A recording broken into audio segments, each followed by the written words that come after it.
All right. Shalom, shalom. All praises to the Most High, our Heavenly Mother, our earthly mother, our big brother, Yahweh Shai. All praises. Big up to our nation. Big up to our families. Big up to the cleavers, good and bad. Big up.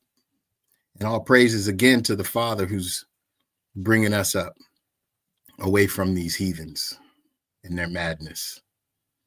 So tonight we are back.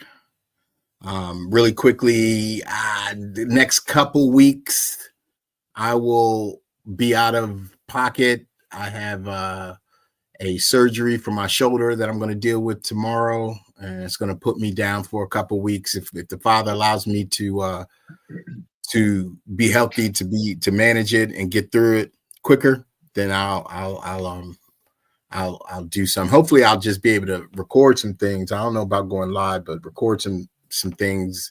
I just don't like doing that when I'm in a crazy state of pain and such. So, but wanted to let y'all know that in case y'all like next Wednesday I'm not available, So the other thing tonight, we are very blessed, or not blessed. We are Baruch to have Sister Romy again here to put us in a state of joy about the things that are above us and upon us. And I am very thankful that she is back to provide us with this information. And of course, we have Brother Sly, the Master Sergeant at arms, who is not afraid to cut and leave nothing left for the vultures. All praises and big up to all the family that's already here. And I'm gonna pass the mic to Sister Romy, because she's gonna get us going. Hopefully everybody can see this here on the screen. This is, and I'm gonna let her talk about it and give us some information. But sister, let's first break down some of these symbols of the day, the current events, like Neon Muskie, who is throwing up the Roman salute, trying to, what they say, Roman Nazi salute. Yes. Trying to make it seem like it's just him giving his heart to the people. What do you say, sister? What do you say about that? First, shalom, beloved nation. Sure. I'm so glad my voice is much better. It's healed a lot from the last time because the hospital damaged my throat. And so I'm amazed at how people can be like so hypocritical in nature and not want to see their hypocrisy. He throws up the Heil Hitler sign. Right. Because Heil means hail in German. So he throws that up. And the Anti-Defamation League says there's nothing wrong with that. Yet when we claim to be a Shemite without saying anything against them, they want to call us racist and haters. Mm-hmm. The hypocrisy, right? Right. So that's what they have to live with. Their hypocritical state of mind, which is not going to help them for the things to come. And then, of course, the fact that I just saw an article dealing with the full moon eclipse in March 2025. And I've been tracking this for a couple of years. And in my mind, I'm like, why are you talking about something in March that's not here yet? Normally they wouldn't. And then, so I'm looking at all the current events that's happening, the fire now in San Diego, which just for some insight, December 7th was a conjunction, and that conjunction started the fires in Los Angeles because they started December 7th at the same time the conjunction was forming, which was like 3-4 o'clock in the morning. So I'm looking at all of this, the current events, and they're kind of lining up with the conjunctions, while our holy days are lining up with the moon and the lunar and solar eclipses. So now everything is in alignment. So someone had mentioned, I think it was Big Levi, that if we could track the current events with the phases of Mm, the sun, the moon, and the stars, mhm. and I think that's a great idea. I I might think end up so too. taking it on, but it's a lot.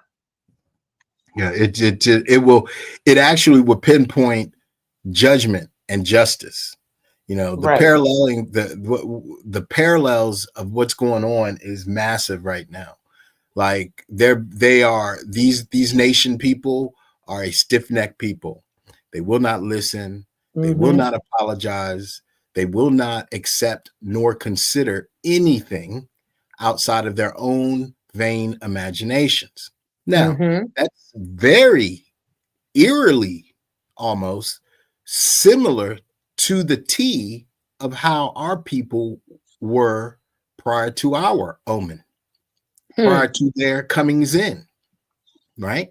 So Yes. even in the so-called 70 AD, if you still believe in that number or that date, but I'll just say it like this: the Judean, the southern, and the northern kingdom, same situation. When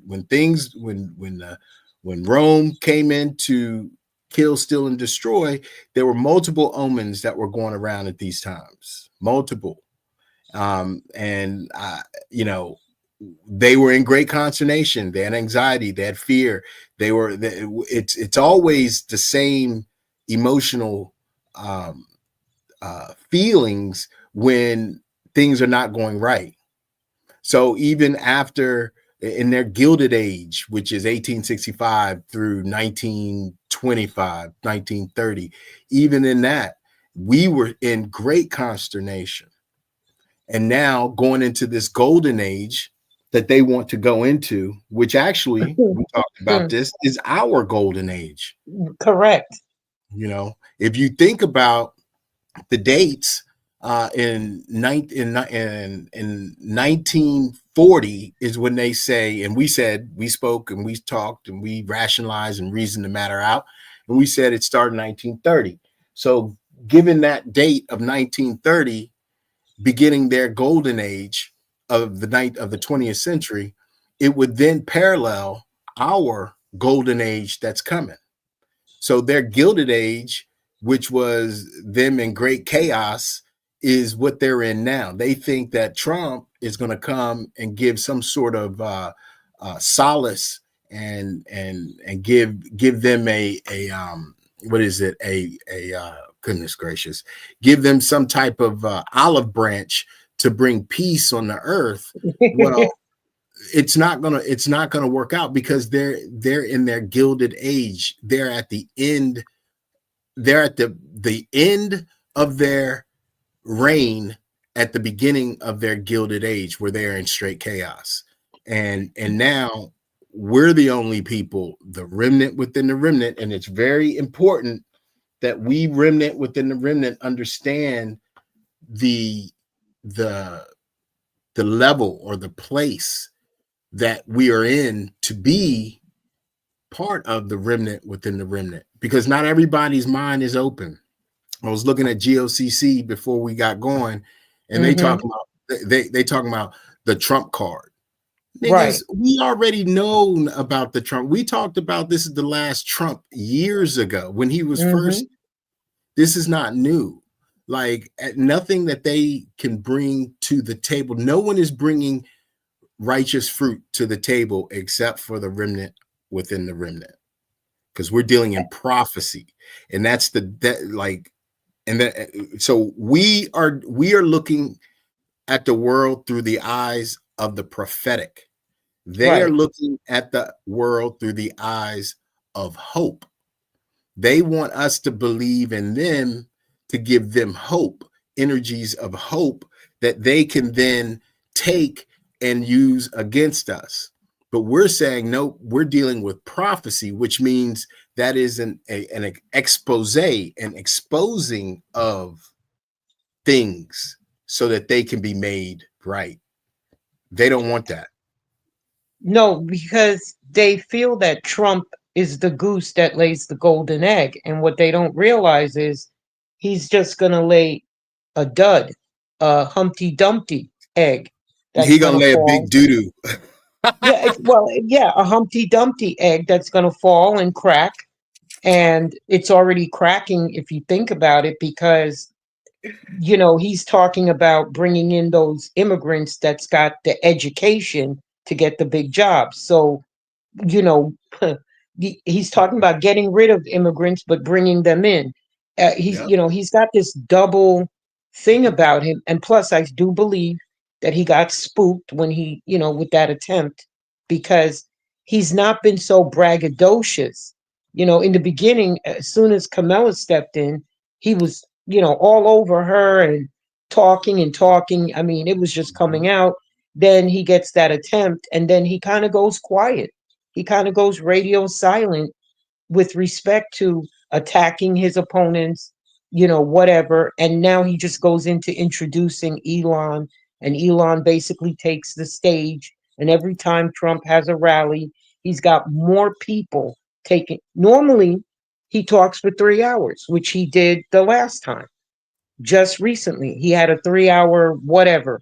But by the time he got that attempt, and up to when he just did his last talk, he was very quiet. So I believe he got spooked by that. And then, of course, the fact that the people that voted for him thinks that there's a golden era coming in.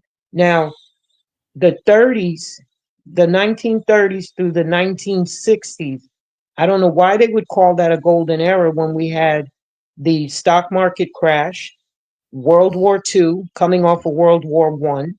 Then you Mhm. get to the 50s, which is the only time, no, there was the Korean War, and then the Right. 60s, the Vietnam War. Right. So, do the Gentiles define the golden age as conquering? Hmm. Yep. Because I wouldn't call that nothing of art or beauty flourishes during war. Mm-mm. Okay. You Only either make, only for those that won.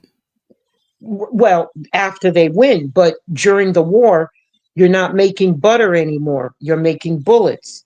And Right. so people stop eating. There was the rationing, the green stamps that you had to get in the 40s for you to go buy something. You had to Mhm. have X amount of stamps, so there was a lot of rationing between the 1930s, right, even up to the 70s. I don't know why they would call that a golden age, but the Gentiles' golden age has to do with blood, It does. It's sacrifice, and the sacrifice is always us sacrificing. humans. Mm-hmm. Yep. And Mm-hmm. that's why they want us to give them hope that, oh well, we hope that the Gentiles will do the right thing. No, based on your record, based on your track record, based on your history, you have shown time and time and time again, tick tock, that you are not able to do the right thing. Period. So, if that being the case, why you, me, we, us would be fools to put any hope, any faith into the Gentiles right now. Considering, look at them. They're a hot ass mess. They're raggedy.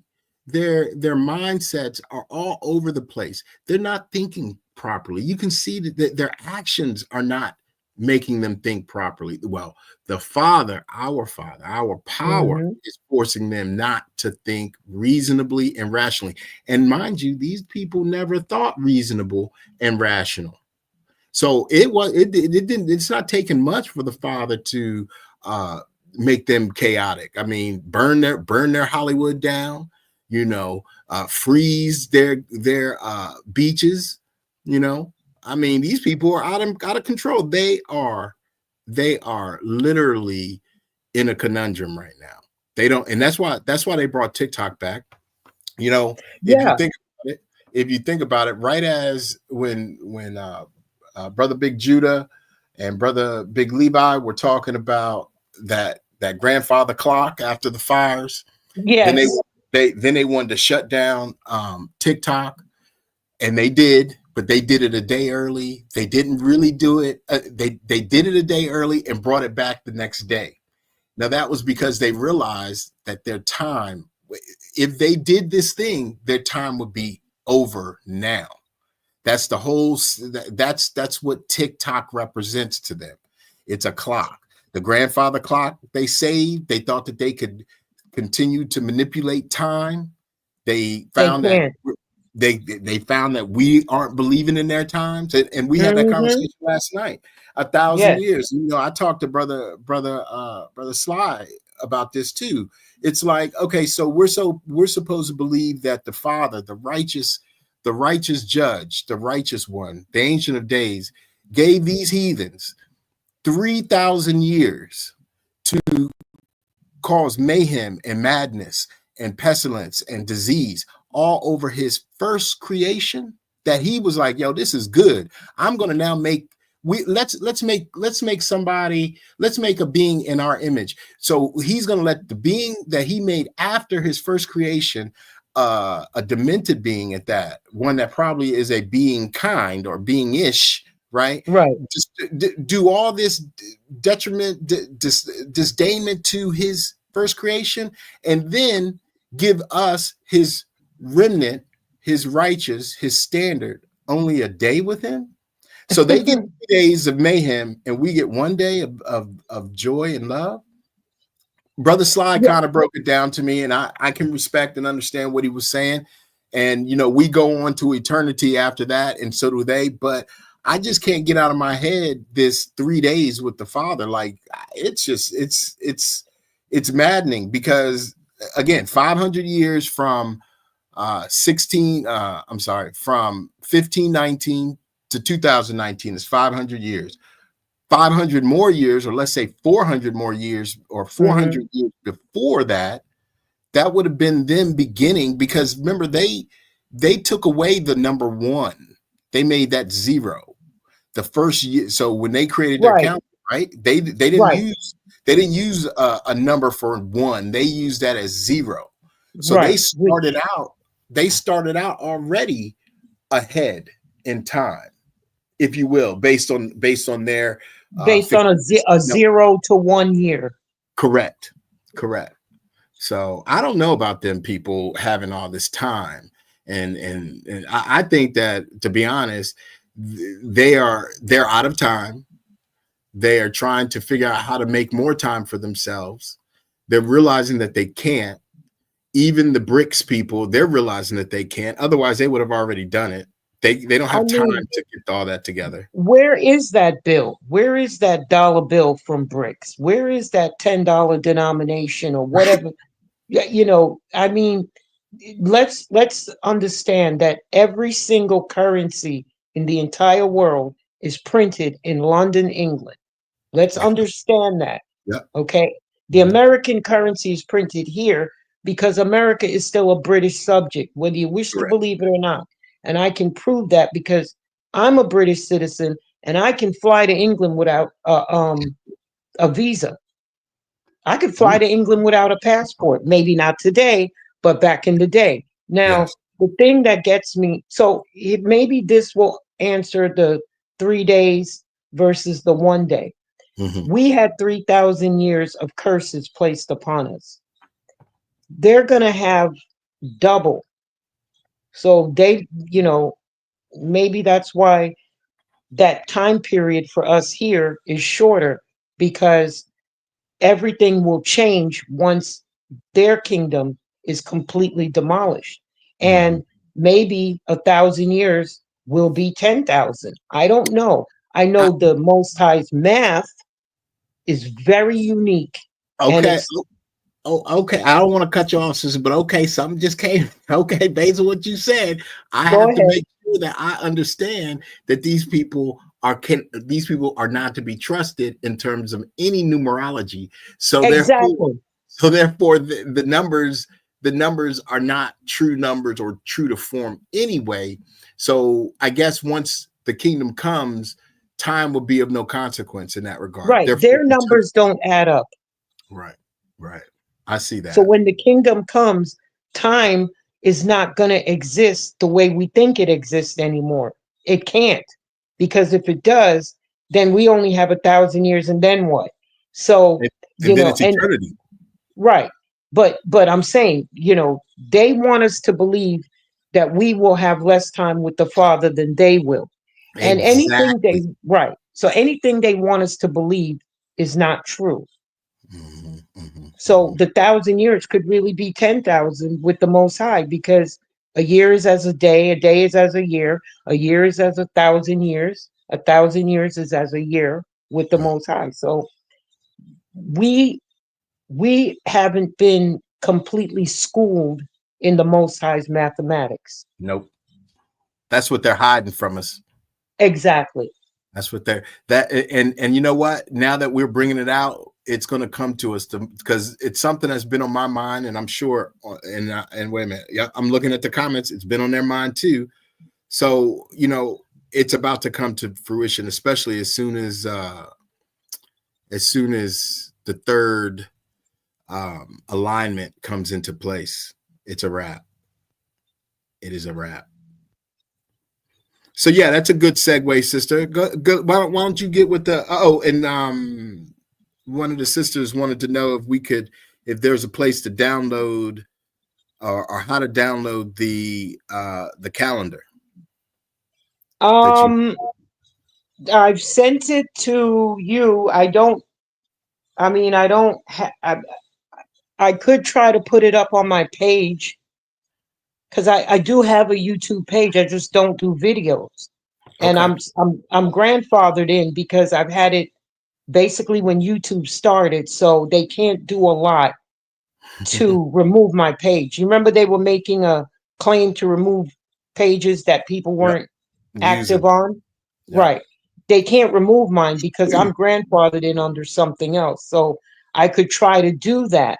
Um, or if somebody else can post it to their page and then they could download it, I could try to do that. Okay. So hopefully I'm not hopefully I'm sure that everybody heard that. So okay.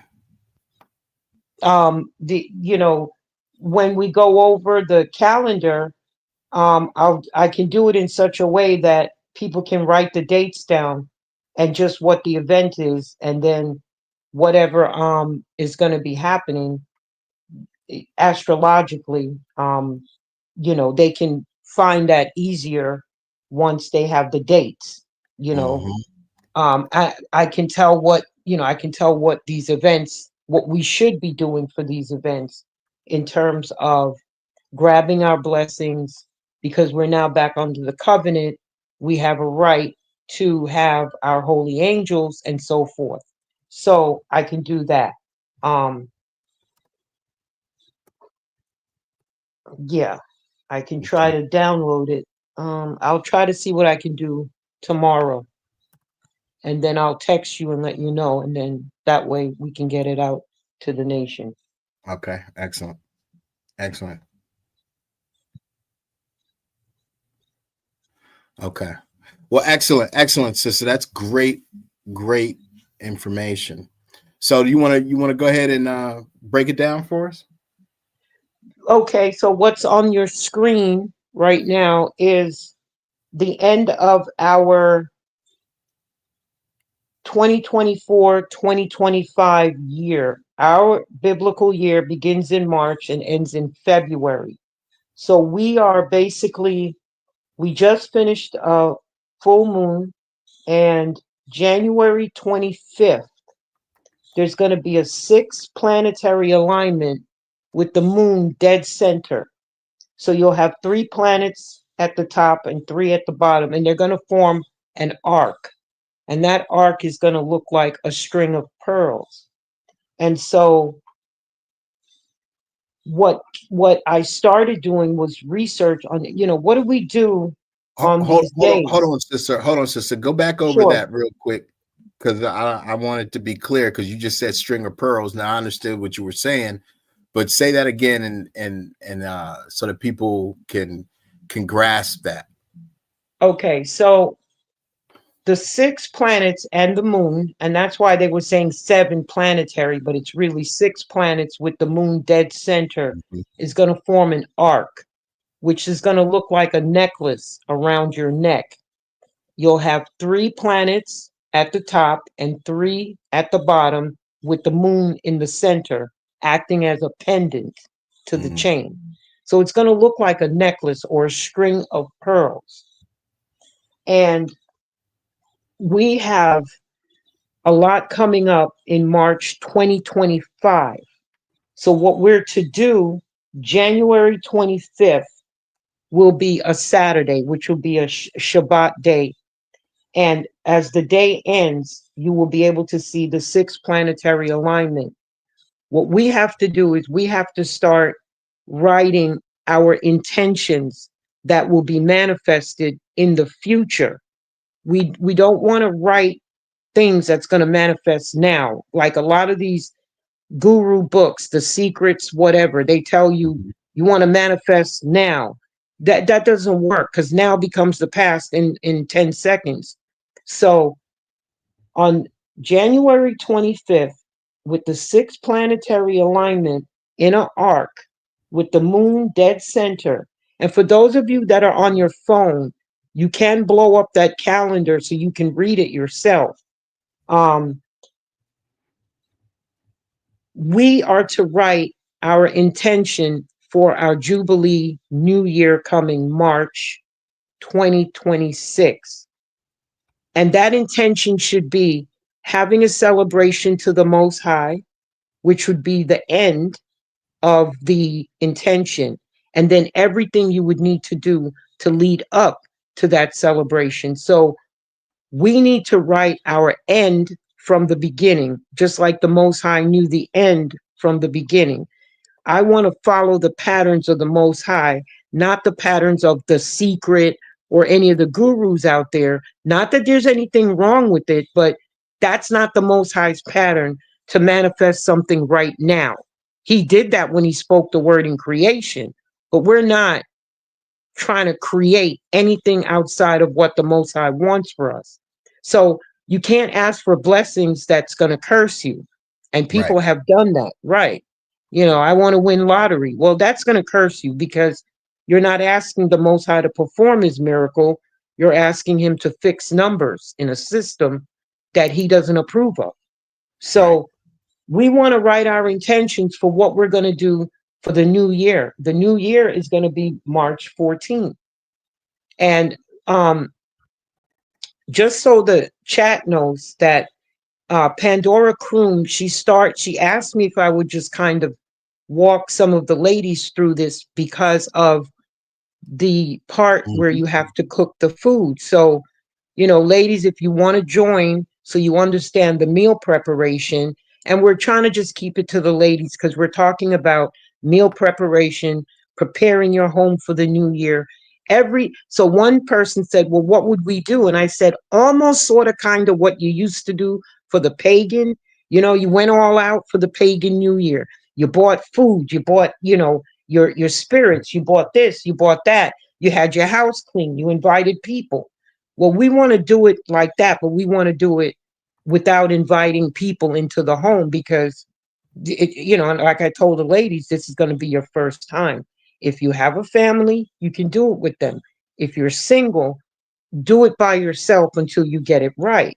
Mm-hmm. So um you know, anybody that want to join, reach out to Pandora and she'll open up the meeting to you, because we're now meeting once a week. We were meeting twice, I mean once every 2 weeks, but you know, a lot of the ladies were like, well, we'd like to do it weekly, because it is a lot to absorb, in that we're trying to come out of the mindset of Babylon and trying to get into the mindset of scripture and our culture.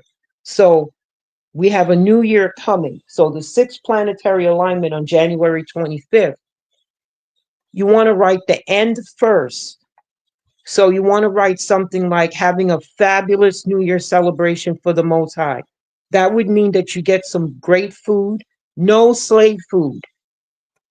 The Mm-hmm. Most High doesn't want food from, you know, he doesn't want the food that we ate during slave days. Most of that was not even clean anyway, because they gave us the scraps. That's right. So I would say, you know, I'm Jamaican. I'm going to do curry goat. But I would say if you're American, get the best steak, the best potato, organic vegetables, get the best dessert you can find, even if you have to go to a bakery. If you bake it yourself, that's even better. Mm-hmm. Champagne, dress, because they asked me, well, do I dress for the feast days? Absolutely. Not Mm-hmm. all of them, but for the new year, I do. I put on my gown because I have gowns that I used to wear. And the Most High, He's worth it more than where I used to wear them to. Mm-hmm.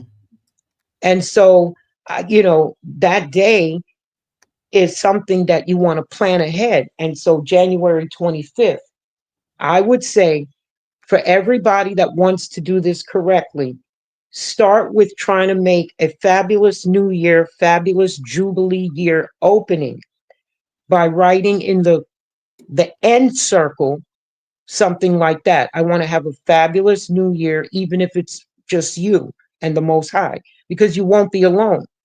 Also, you can invite your guardian angels to that party if you do know them.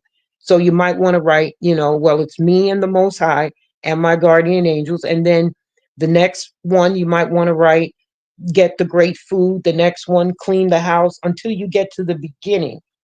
The beginning would be the last circle that you would write something like, it's January 25th, and this will happen by March 14th.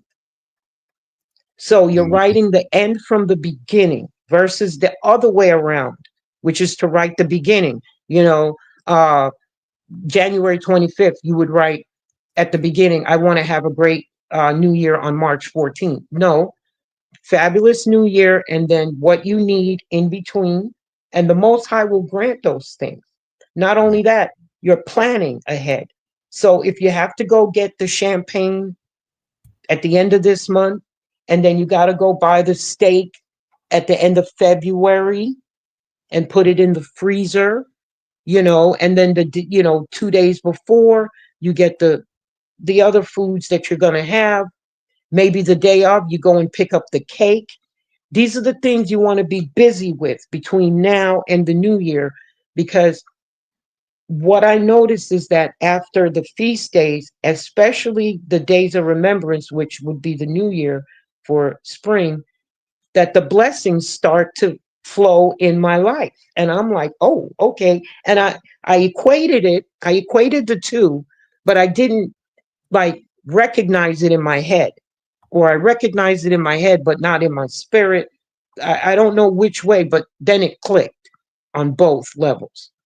And technically, there's only two levels, there's the physical and the spiritual. So we know from Joseph that the Most High establishes a matter first, and then he confirms it. And like today, with Genesis 18 that we were talking about, I'm telling my cousin that I haven't talked to in 2 years about Genesis 18. I texted to Big Levi, and the same time I'm texting it to Big Levi, he's talking about it on his live feed today. So I said, okay, there's definitely synchronization when we start coming under the covenant. We start synchronizing in the spirit. Right. That's the collective consciousness. That's where we are right now. That's why we're not all, everyone, how do I say, we're not all going to be on the same level within the collective consciousness, but that's what makes the consciousness um, deep and strong and unified, because we're all understanding what we're after, the kingdom to come. We all understand who we're serving, but because we've been beat down, downtrodden, run amok on, we don't have our complete culture back yet. And, for us as a people with the innate spirit, we, all of this spirituality was our culture. That's what it was. It was, they took our culture, broke it up, and gave it to different people for their Yeah, culture and their religion. But when yeah, we have it, it's such a magnificent thing that the collective consciousness, to your point, the collective consciousness is what we're in now.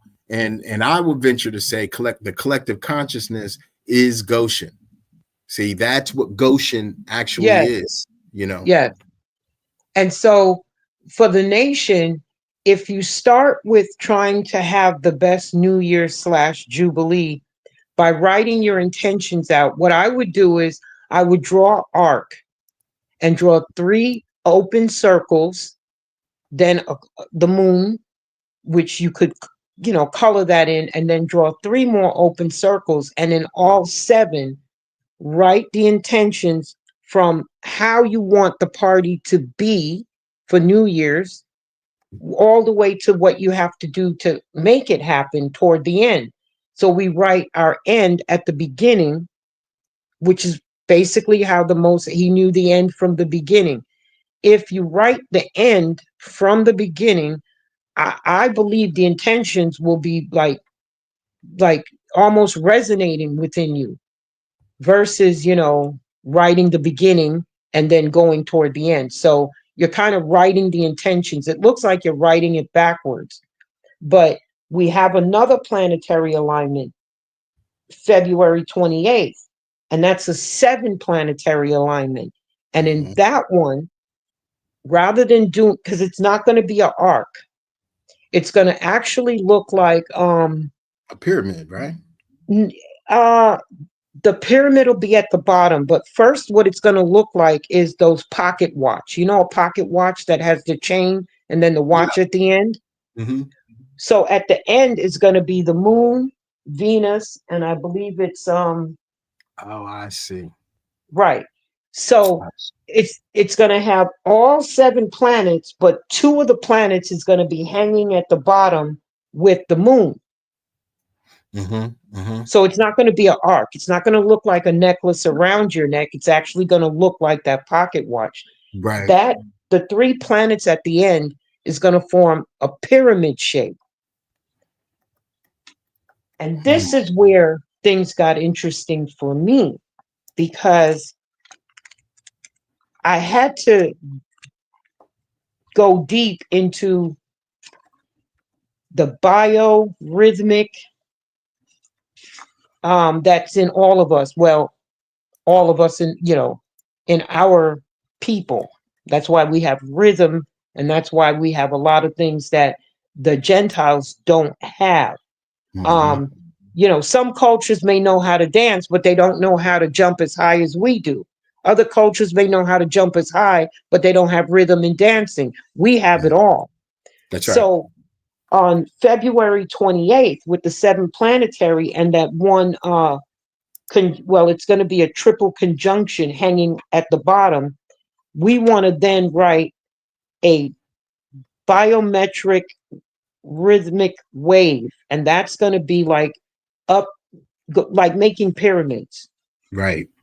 And if Right. we could, you want to do at least one, two, three, four, five, six, seven, eight, nine. You want to do at least 10 pyramids. You could do seven, but Hmm. you want to do at least 10. And again, I would say to write the same thing that you wrote in the pearls, because you're trying to manifest a fabulous New Year's Eve party for the Most High. It'll be your first time trying to manifest something. And so you want to do a double manifestation on that, because that's where the power comes from. The first time you do something, you are establishing the matter. The second time, you're confirming it, just like the dream that the Pharaoh had under Joseph's reign. And I say Joseph because technically he was ruling Egypt when he was over their food. And remember, he was given charge over their food, Right. right? Right. And that's why I keep coming back to the fact that food is so important to the Most High. So January 25th, you want to establish the matter that you want to keep this new year to the Most High. You want to have the best of the best, and you want to look your best. And then when February 28th comes around, which is the last day in the month, you Hmm. want to confirm You want to confirm everything that you established on January 25th. Right, because that's the manifesting. That's the manifestation of your works. Exactly. That's your confirmation of Mhm. what you're manifesting from the 25th that will appear on March 14th, 2026. I mean 2025. 2025, right. Yep. And so that's what I'm suggesting for those two planetary alignments. And the fact that we're now in a blessing gate. January 25th, we'll have these six planetary alignment. It'll be on Saturday. It won't occur till it will occur, but you won't see it until night. But it will Right. be happening during the day. So I'm going to do this personally for me. I'm going to have a fabulous meal on January 25th because number one, we're in a blessing gate. So I need some blessings to come down Mhm. so I can have a fabulous party in March. Right. Right. You know, you can even write in there the intent that you want to have a fabulous party, have everything taken care of. I put things like that. What I mean is my bills. I don't Mhm. want to go broke. The Most High don't want you to go spend all this money and then they turn your lights off. Right. So it's within reason and what you can do. And that's, he doesn't want you, he wants the best of what you have to give him, what you have to offer. Exactly.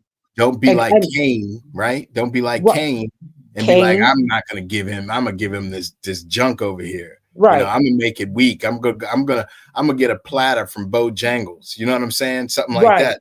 You're supposed to do what you're supposed to do, how you have it to do. So And so if you're planning ahead, then you would say, okay, you know what? These are the days that I'm going to make a big pot of soup and eat that soup for a couple of days. I can freeze some because I want to go get a fabulous steak for this particular thing. Or I mhm, want to go get, goat meat, which is $11 a pound for this particular thing. And when you get it, you have to have that sense of joy because mhm. every time I go out and get food for the Most High, I feel so good inside even if I'm not eating it until a week later. Yep. So Yep. you want to establish the matter on the 25th and you want to confirm it on the 28th of February. Let me repeat that. You want to establish the matter on January 25th. You Mhm, want to confirm it on February 28th by rewriting it and then leaving it alone. mhm. Fold it up, especially again, first timers, please just try to have the best new year that you can for the Most High. Don't try to do any other thing else. What you need to serve him, he will give you. Mhm. Yep. And he And will give it to you very easily. If easily. you right, if you try to do it outside of his framework, you're going to struggle. Mhm. Yep. And the struggle's not going to be easy. It's No, not it's going to not. be. So, no, I completely agree with that. And we have to understand that we've already been look at where we are now from the moment that we began manifesting our blessings, our Baruch, you know, Mhm. look at where we are.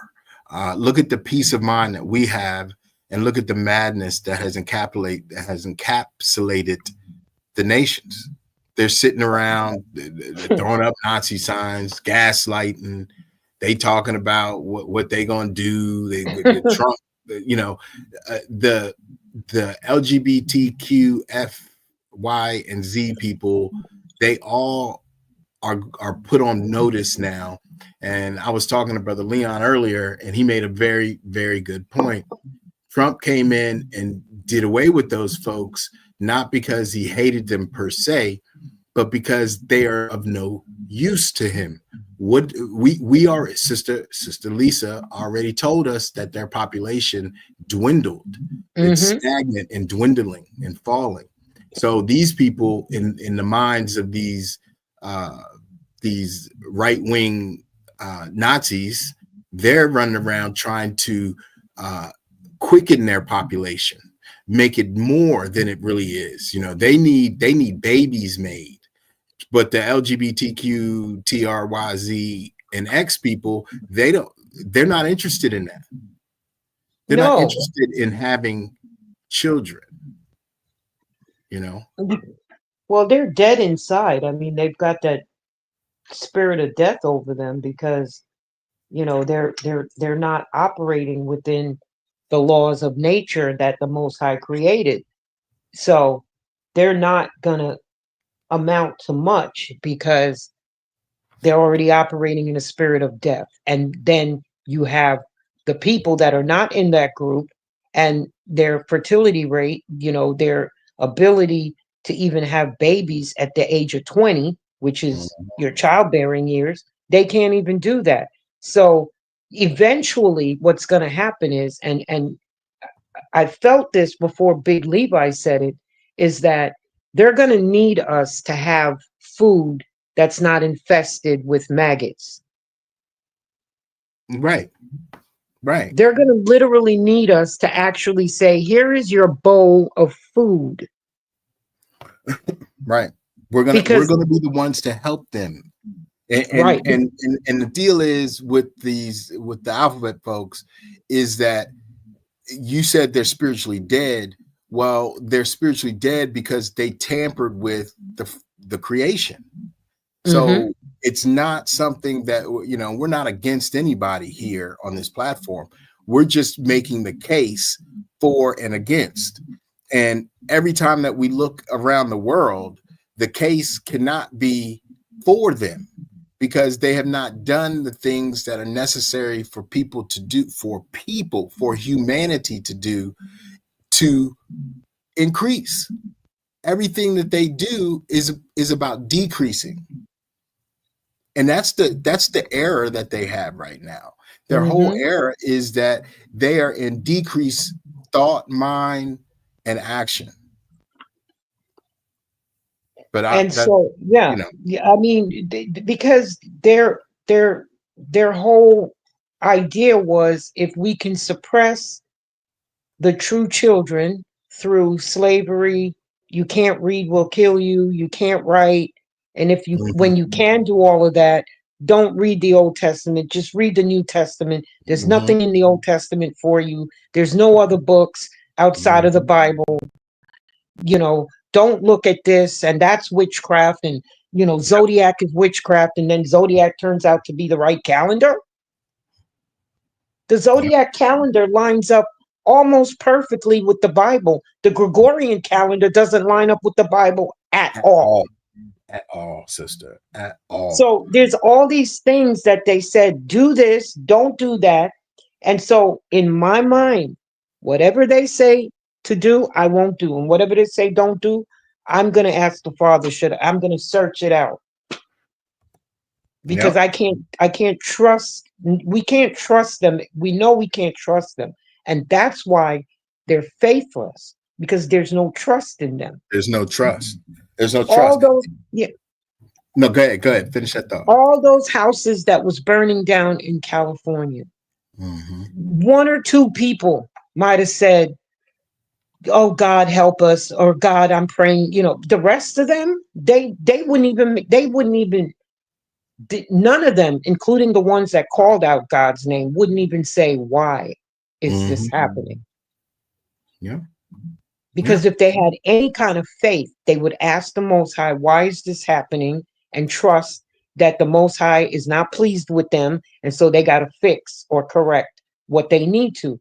But they don't really have faith in the Most High. That's why they're blaming the government. And that's why they expect the government to come in and rescue them, not the Most High. They are idolaters. They don't understand spiritual things. It was never given to them to understand. That's what we're here for. But they are so far in deep and in love with their idols that they won't even consider. That's why they have to be destroyed. And I want to quickly turn back around. And again, this isn't about all, but most all. All right, Hmm. so just so everyone is clear, I'm not out here saying all the white men. No, this has nothing to do with white or black. This has to do with spirituality, if you're given the spirit or not. So I want to show this real quick because I was looking at this today, and and then we'll come right back to the calendar. I just want to show this because I found this very, very interesting. So when we look at, let's make sure, okay. When we look at cleave, the definition of Hmm. cleave, okay, Hmm. there's two definitions. The first definition, of course, this is from Oxford, so this is the white man's definition. Verb, cleave, third person, past tense, clove, cleft, what have you. The first definition is to split or sever, or divide, um, Right. you know, take something apart forcefully, right? The second one is to stick fast to adhere strongly to a particular pursuit or belief, become strongly involved with or emotionally attached to. No, now that was just going back to what you were saying, but this is we're not saying for anybody got to cleave, but when we're telling the nation people that we're talking about, we're only talking to those that cleave. We're talking about the second definition. In their mind, they have already cleaved us. You understand that? They've Yeah. already cleaved us, literally. And so when we're saying, hey, you need to cleave to us, and we're talking about become very strongly involved with or emotionally attached or a particular pursuit or belief, that's how you're going to gain salvation. There's no, Chezzy B is not coming to crack the skies to save you. He's coming to crack the skies to destroy you. That's why he said, all the nations of the earth will mourn on the day that I come. Hmm. So, we're just saying to people, hey, if you have an ear to hear, so be it. You know, come on over. We're not mad. We're not hateful. We're not going to distinguish you from anybody as long as your spirit is right and just. But that was just a side note. But go ahead, sister. Let me go back No, to I the. mean, the thing is the definition that you just gave, there's two definitions. They're the exact opposite. That's number Mhm, one. mhm. The first definition belongs to us. We got to separate from them. There you go. Okay, there you go. Yep. The second definition belongs to them. Hmm. They got to cleave to us. Now, Right. people would say, well, I don't understand. If you're separating from them, how are they cleaving to you? There's two different things right there. We got to separate from the way they think, the way Hmm. they taught us to think, the way Hmm. they taught us everything, even how to write. They taught us to write, Yep. Left basically to right. Left to left right. to right, but you're writing the beginning Mm-hmm. first. Right. We can still write left to right, but let's write the end. Let's write the Mhm. outcome that we desire to see in the next day or the next year. Let's Right. not write the outcome that we want to see today. Hmm. That's not going to work. Mm-mm. That sounds like you're lacking patience with the Most High. Right. You want You it know, now. right. Hmm. If you want to do something for the Most High, you got to plan it out ahead so He can correct your steps. Yes. Because our planning may still be based on some of the Babylonian principles. Like even when I said, look what we did for New Year in Babylon, we could do something like that. But no, right. Because I have to put in a qualifying no, you can't do everything. You're going to have to search the scriptures out. Now, the document that I released to you gives all the scriptures. There's no wording of mine in there except when I start putting together the calendar, which I'm taking the information out of the ether for the moon and the alignments and everything. So Is that again, it's not is that the right. It's one with not, 20? Is that 25, 26? Is that what you're saying? yes. Yeah. And you can pull that one up because we're basically done with this one, which everybody knows January 25th, which is in 3 days on Saturday. Write out those intentions on your string of pearls. And Mhm. February 28th, with the seven planetary, you can write those same intentions out. Write it for the new year. If this is, write it for celebrating the new year in honor of the Most High.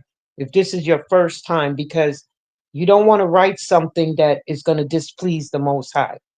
Um, and Mhm. so is that the, yeah, Yep, that's 25, 26. right, March 14th is the first right. one. And so, I mean, I can't make this up. I Mm-mm. cannot make this information up because March 14th is a Sabbath. I Yep. didn't make that up. Mm-mm. Also, if I'm aligning it with the full moon to start the months off, not the Sabbath, just keep the 7 day Sabbath, you'll be fine. But if I'm just lining up the moon for the feast days, I can't make up a blood moon lunar eclipse Mhm. on our new year. I can't make that up. I can Right. only get in alignment with it. So when you look at that calendar, I mean, that's action packed, especially under the event It is. section. It Right. is. You got the biblical new year, you have the start of the Jubilee, you have a day of remembrance, and it's a And Sabbath. mhm. And then you have a full moon giving us the total lunar eclipse, which then gives us a blood moon, and that's called the covenant moon, according to Joel 3, I'm sorry, 2, Two verse and two. 31. Mm-hmm. And Yep. it's in, yeah, and it's in a curse gate.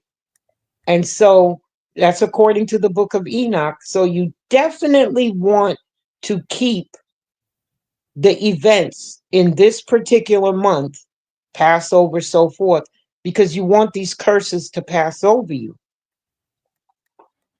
Mm. So It's a for good word between, right there. yeah, between now and March, you want to get your house in order for your New Year's celebration. You know, Christians used to say, get your house in order because you Mm-hmm. might die tomorrow. Yep. That was the concept for the Christians. That is garbage. Why would you get your house in order if you're going to die tomorrow? What do you care about the house? Right. You should care about your soul if you know you right. But Mm-hmm. Yeah, if but you're but gonna, but but Jeebus is going to take care of their souls, so they ain't worried right, about. right, right.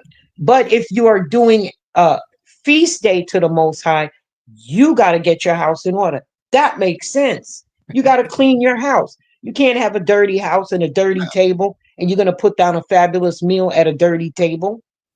Right. Right. Right. And with the Most High, you got to be clean. You got to come to Mm-hmm. Him clean. You got to come to Him correct. So, Right. this is the day, the New Year event, where you definitely want to go all out to the best of your ability. And He is going to bless you to the best of His ability, which is Mm. way beyond ours. And Way then you beyond. get to, yeah, and then you get to the Passover. Okay. Can Wait a you, minute. Yep. Give me a sec. Hold on. yeah, that's fine. I need to pull it up on my thing anyway. Yeah. Don't be hitting a bunch of buttons. No, I got my laptop. I'm Okay. Good. yeah, Don't be hitting a bunch of buttons and because stuff. I like to think I'm a computer nerd. Right. And you're not. Well, A little bit. A little bit. I know how to hack a computer or two. I just don't do that anymore. That's right. That's good. That's good. All right, I got my document. So the document in itself is how to conduct the feast days based on the scriptures. It's nothing but scriptures in there. There's no narrative of mine that doesn't have the scripture attached. So it's all scriptures. And so Passover, I feel Passover is one of the most important things because of what I've seen with other people that have attended my Passover table. I told the ladies this. I had a student. he called me up and he was like, I applied for this job, one of those overseas job where you get paid big bucks in Mhm. Kuwait and whatever. And he went through just about every religion. 6 months he can't hear from them. So during the 6 month period, he's doing this, he's doing that. He even did Lent. I said, "You're Catholic?" He said, "No, but I was telling somebody about it." And they said, "Oh, you should do Lent." I said, "Well, what happened at the end of the 40 days?" He's like, "Nothing. I still can't hear from them." I said, "Well, come to my Passover table." He came, he had Passover, he left. He called me 2 weeks later and said he got the job. Oh, there you go. Now, he had applied for the job and was waiting 6 months. So it could have been 8 months that he was really waiting because, Right. they say, well, 30 days will respond, whatever. Hmm. They called him and said, "You got the job." And he said, what do I need to do? And they said, "You need to pack your bags." And he was gone the following week. Yeah. Because that's how, when the father says it's time to do something, it's time to do it. I told him, "Bring your request to the Passover table." He brought his request. Mhm. We ate, we prayed, we ate, we prayed, we did the wine. Then we made the request, we did the wine, we ate, we prayed, and then we did coffee because he had to go. And Mhm. so, can't drive drunk. And Right. like I said, within 2 weeks, he called me a week later, he got the job. And the following week, he was shipped out. Yeah. And, for me, it was 2005 when I said, I'd like to close on my house. Well, I'd like to have my own home, is how I put it. And August of that year, I closed on my own home. And it was like eh, in a very wealthy neighborhood for $700 a month for the mortgage. Say that again. He was. It was what? It was in a very wealthy neighborhood for Hmm. $700 a month for the mortgage. Really? Yeah. It also included my property tax and homeowners insurance in escrow. It was $744 a month for the mortgage that included the property tax and the homeowners insurance, which was in escrow. So once I paid the 744, the mortgage, the property tax, and the homeowners insurance was paid. Mm-hmm. And Hmm. that to me is a blessing to get a 3 bedroom house in a $2 million neighborhood. Right. Right. Right. So I've seen what the Passover has done. I've seen what the days of remembrance have done, and I've seen what all of the other feast days have done. And so the Passover is very, very important. The Passover is a specific meal which I put in there in the document, and you can find it. All you got to do is Google chapters and verses on the Passover and go to your Bible that you read and you can figure out the meal. Roasted lamb, you know, fresh parsley, salt water, unleavened bread. You could have a cheesecake that does not have any leavening in it. You cannot eat a dessert or anything with leavening in it because you go into Feast of Unleavened Bread literally that same night, Saturday evening. Mm. So if you look at, we open our new year with a blood moon, then we have the Passover meal, and then we have March. So March 28th is the Passover meal. You remove all your leavenings. I would Hmm. say 2 days prior to Passover. If you live in a house with people that have their own food and it's not into this, just remove your leavening food, not theirs. Hmm. Okay. Hmm. March 29th, the Feast of Unleavened Bread begins, and that day is a partial solar eclipse. So let me ask you this. So for like pasta and stuff, can you just hide that, or does it have to be removed out of the house? No, the pasta has to be removed, but there is pasta that's made without leavening. Right. Right. So Okay. you can buy that. Um, but what I'm saying is, if you live in a house with other people that's not keeping these feast days and they've got bread, cakes, and cookies, you can't throw their stuff out. Right. So you just throw out yours. Right. So if you want to make that sacrifice, then at the beginning of March, you could buy a few things that have leavening for you specifically. Why? Because when the 28th comes around, you got to throw it out. That's a sacrifice to the Most High when you start throwing things out. It Exactly. is because you spent money on it. Now you're Hmm. giving it up for the Most High. That's right. So that to me is symbolic. Also, we know these feast days are really to be kept in the home, except for three, really, but you still are to keep them in the home because they're asking you to remove the leavening from your home. No, I'm with So, you. so when you look at the second feast day on the calendar of 2025 to 2026, the unleavened bread begins at a partial solar eclipse. And that is on a Sabbath. So that a feast day falling on a Sabbath makes it a high holy day. When you have Sabbath is already a holy day, and a feast day is a high day. And when you have them meeting at the same time, then it becomes a high holy day. That is very special unto the Most High. So when you see HHD, these are high holy days because they're a feast day falling on a Shabbat. Hmm. So I figure this is how I reason a matter out.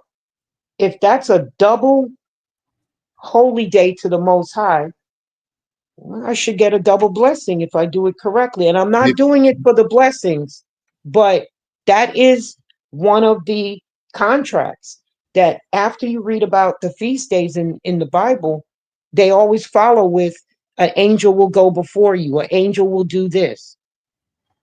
Hmm. So it is a gift that you get.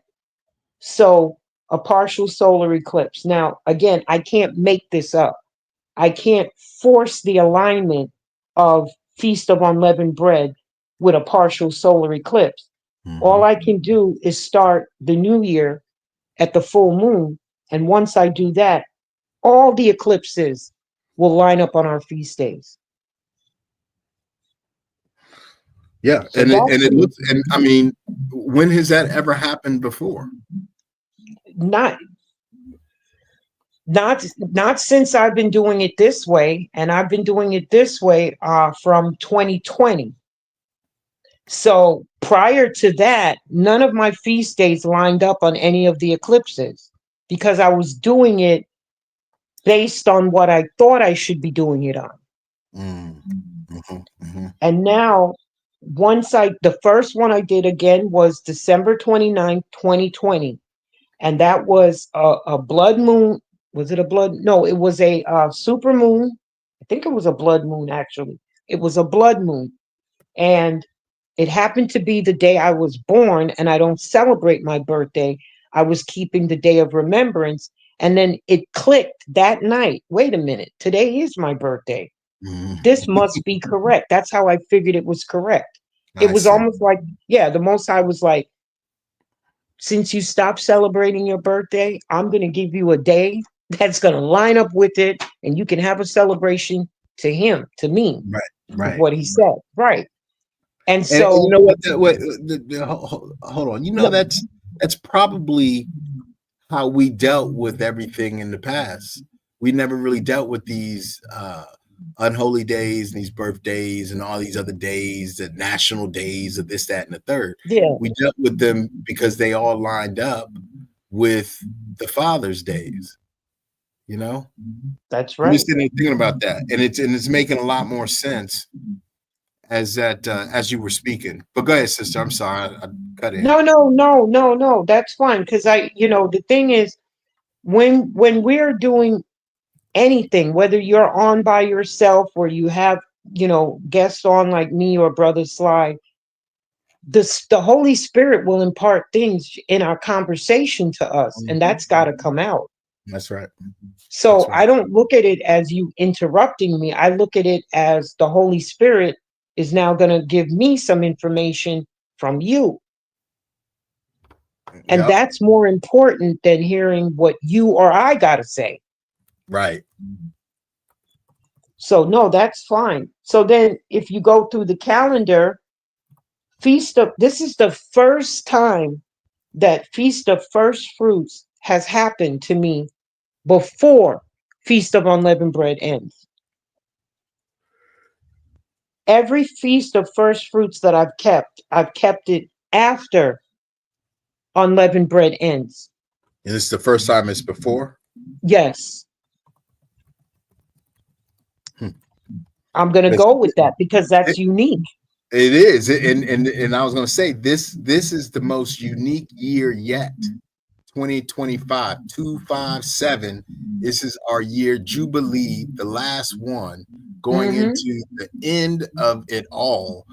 Yeah, this year's is going to be uncanny. I mean, look at, when was the last time New Orleans had a blizzard? I am sitting here saying to myself, I got up this morning, I looked outside, the snow was covering the ground. This is North Carolina. And by noon, it was gone. And I called my aunt in Florida. She didn't get it because she's below that part. But they had the news playing continually. Orlando got snow. That's what I'm Georgia, saying. right? Orlando. Georgia. And this isn't like a brushing of snow. This is like at least a foot of snow. When does that ever happen? The states south of us got more snow than our state. Mm-hmm. Georgia had Yeah. feet of snow. We had inches, so it melted. Yep. Georgia, Texas, Florida. I got a better one for Louisiana. you. I know I got a better one for the whole nation because I'm a Jamaican. Yeah. Portland, Jamaican got snow Yeah. I saw today. that too. Yep. Yep. Jamaica has never, I had to call my aunt. They're like 80. I'm like, I said, look, when has Jamaica ever had snow? Never, Mm-hmm. never, never in the history of that island being recorded have they ever had snow. And Portland is not up in the Blue Mountains. You would have expected it maybe in the mountains. There was Mm-hmm. no snow in the mountains. It was in Right. Portland. Right. That's why. That's why. And they're and the nations are trying so hard to make this not about judgment, not about anything other than climate change. And when they use climate change, they're saying that they did it, telling on themselves, right? But they Right. that because they did it, they can fix it. This is their mindset. And it's like, you're not going to fix what you can't fix. You guys are out here doing this thing against nature, and now nature is coming against you. And all the spots that they would today, like if it was cold up north, freezing, they'd be down in Orlando. They'd be Right. down in Jamaica. They'd be Right. down in Galveston. They'll be down in New Orleans. The Father is he is he is he's making it comical. And I'm sure that he's doing his thing and laughing, but I mean, he's making it comical for us because of a lot of us aren't being affected in the same Well, way that.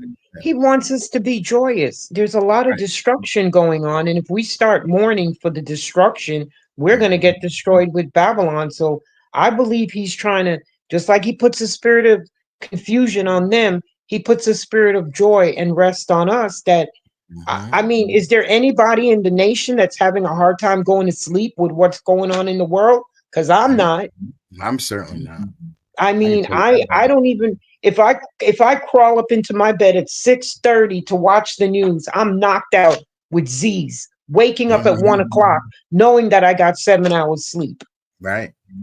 And then, 1 o'clock, I'm like, okay, well, I'll talk to the Most High, and then I'll doze off again. I wake up at Mhm. 7, and I'm like, I think I slept way too much. They're they're not saying that. No, no, they are getting unrestful sleep. They are getting they're getting um tormented in their unrestful sleep is what's going Yeah. on. And I noticed that the majority of the calamity that has come upon the Gentile nations, 83, is happening in the midst of their sleep. What happened in Mhm. Western North Carolina was what? 3 o'clock in the morning? Yep. Everybody's asleep. Yeah. Like a That's thief in why, the night. Like a thief in the night. right. That's why there's more dead bodies because when you're asleep, you don't have good reaction time. No. And then when the water comes and takes your house and floats it down river with giant boulders coming off the mountains, come on. So Yeah. the fire happened at night. Hmm. Hmm. So, their calamity is happening thief in the night. Yeah. Um, One other thing I want to say about Passover. Passover, and write this down, nation, is crucial for you to call your guardian angels because Passover was where he sent the angels that was, doing the cloud by day to keep them cool, fire by night to give them light. And their angels were with them. So you definitely want to know your angels' names. You want to know how to pronounce them correctly. So find something that helps you pronounce their name. And you don't always have to call their name out. You can write things down. They can see everything you're doing. But the Most High activates your angels, but you have to give them the charge. Right. Right. Then that only makes So, sense, right?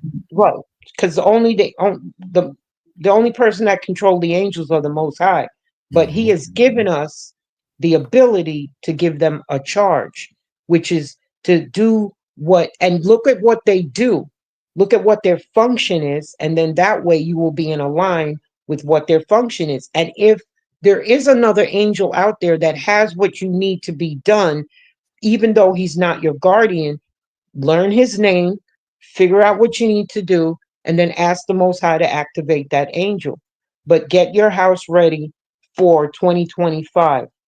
Um, so now, if we go back to the calendar, you'll see that first Feast of First Fruits is on a Sabbath, and that feast is linked with Feast of Weeks, and we'll get into that in a moment. But if you keep the two feast days, Feast of First Fruits and Feast of Weeks, in their appointed time, according to the book of Baruch and Jubilees, there's a double blessing. That's in So, April. That's coming in April. right, Feast of First Fruits is April 4th. Feast of Weeks is going to be right around the summer solstice. So a double blessing will come after Feast of Weeks because those two feast days are actually belong together, even though they are 2 months apart. So So, the feast of first fruits and the feast of weeks are should be together. Is that what you just said? no, they're feast days that's connected to each other. I see. Okay. And so after you do Feast of Weeks, the double blessing will come, but you've got to do first fruits. And Feast of First Fruits basically says that you will fast until you do the sheaf offering, which is the barley. And all you got to, what I do, I get a, I go and buy a good barley flour and I wave it outside on the ground. Hmm. That's what I've been doing because I don't have the actual raw Chief. grain that you pull out the Yeah. ground and wave it. Right. And also, barley costs a little bit. And so that's another sacrifice that I'm giving to the Right. Most High because Right. I'm not consuming it. So that's Right. what I do for Feast of First Fruits. I go out and and sometimes I even do it a circle right around the house. And as I'm doing it, I ask the Most High to bring protection because you can never have enough protection from this crazy lunatic world. And then No, you after I do cannot. the sheep, yeah, it's true. After I do the sheep offering, I have a meal to the Most High. And again, first fruits is going to be on the Sabbath day. And then on April 5th, which is the Saturday, Feast of Unleavened Bread ends. Now, I have not had all my feast days lining up on Shabbat until I started to line it up with the full moon. And if you think about it, with all the destruction going on, we need more high holy days because those are stronger days. You Yeah. know, Yeah. stronger days to obtain our power from the Most High. Right. Because I mean, going forward, it's going to be real crazy. So it's got to be stronger. You know what I mean? It's gonna go cray Yeah. cray. Yeah. And that again, like everything that we talk about, everything, Brother Judah, I mean, Levi, I mean, everybody, Pat, I mean, Lisa, I sit here and I take it all in while I'm working. And I find myself going, Dad, we have a nation right here. Mm-hmm. Like we're we do. I say the remnant within the remnant. We're the nation within the nation, and we're growing as the outer nation is falling. You know, That's and it's a correct. beautiful sight. It is so beautiful. Like I feel like I want to tell them, but the Father's telling me you deal with you and your people. Don't deal with the nations. I'm dealing with the nations. So I'm going, okay, you know, I'm going, okay. And Yeah. that's why we do what we do, you know? I mean, if you think about it, our job in this day and time is to come back to our culture, is to learn it. Their Right. job is to take the punishment. Exactly. That's what their Exactly. job is. Their job is to take all the curses. And so when everyone in the remnant, within the remnant, or even within the nation of us start to see these blessings manifest in their life, just like we started to see the curses being lifted, you know, Mm. i.e., for example, my electric company went and did solar. So my electric bill dropped. So it's now 150 to heat my house a month. And I got a 3,500 square foot house with a Mm. 4,000 BT unit. Balling. But it's 150 a month because they just went solar. Oh, okay. And Duke is trying to sue them, and they can't. These are Lumbee Indians, Lumbee Electric, the fake pretendians, but I Right. don't care. They're serving me. So I Right. went down to the office, and if you see the amount of solar panels they have, I was like, thank you, Father God, because my electric bill got dropped. And then I told you they sent me a dividend check for $40. All right. Well, I I mean, mean, they're gonna when have is to the start electric paying. company ever sending money to somebody? They've never done that, sister. They Thank too you. busy in your pockets, or they have never done that during our our curses. No, While we were under the curses, I never got that. But now I'm finding that they doing a whole lot of things that are kind of different, you know? I mean, Whole they're lot. even look at, one of the things that made me realize the curses was getting on them was George Floyd, the trial for the cops. Because I've studied criminal justice, I've taught criminal justice. I've never seen cops go to prison the way they're going to prison now. Mm-mm. Yeah. Okay, so when I saw that, I was like, well, that's interesting. Even the Ahmaud Arbery case with the three white guys that is now locked up for life. I'm like, okay, I can see that these curses are turning onto them. So these feast days are going to be very important to us to keep our contract with the Most High, to show our love to Him, and to receive the things that we were entitled to receive when we were first formed under the covenant with Him. Mm-hmm. Mm-hmm. So if you look at the calendar, Feast of Unleavened Bread ends on a Shabbat. That's very, very rare because it's a 7 day feast that starts on a Shabbat and should really end on a Thursday, Friday before Shabbat begins. But for some reason, it's ending on a Shabbat. So that's another high holy day. So it seems like we're having more high holy days when we go under the full moon than we ever did before. Right. Right. And so when you look at April 12th, that full moon, which is the second month, it's in the fifth gate. That's a blessing gate. So that's also Shabbat ending. So the full moon on April 12th will rise when Sabbath ends. So I would have a special meal because that's a blessing gate, Mm-hmm. you know. Um, a special meal, I normally do steak and baked potato as a regular Sabbath meal. I'll do curry goat or lamb as a special meal because that those meats cost more. Right. Technically, because I started buying steak from Argentina and that's not cheap, but No. it's for the most high.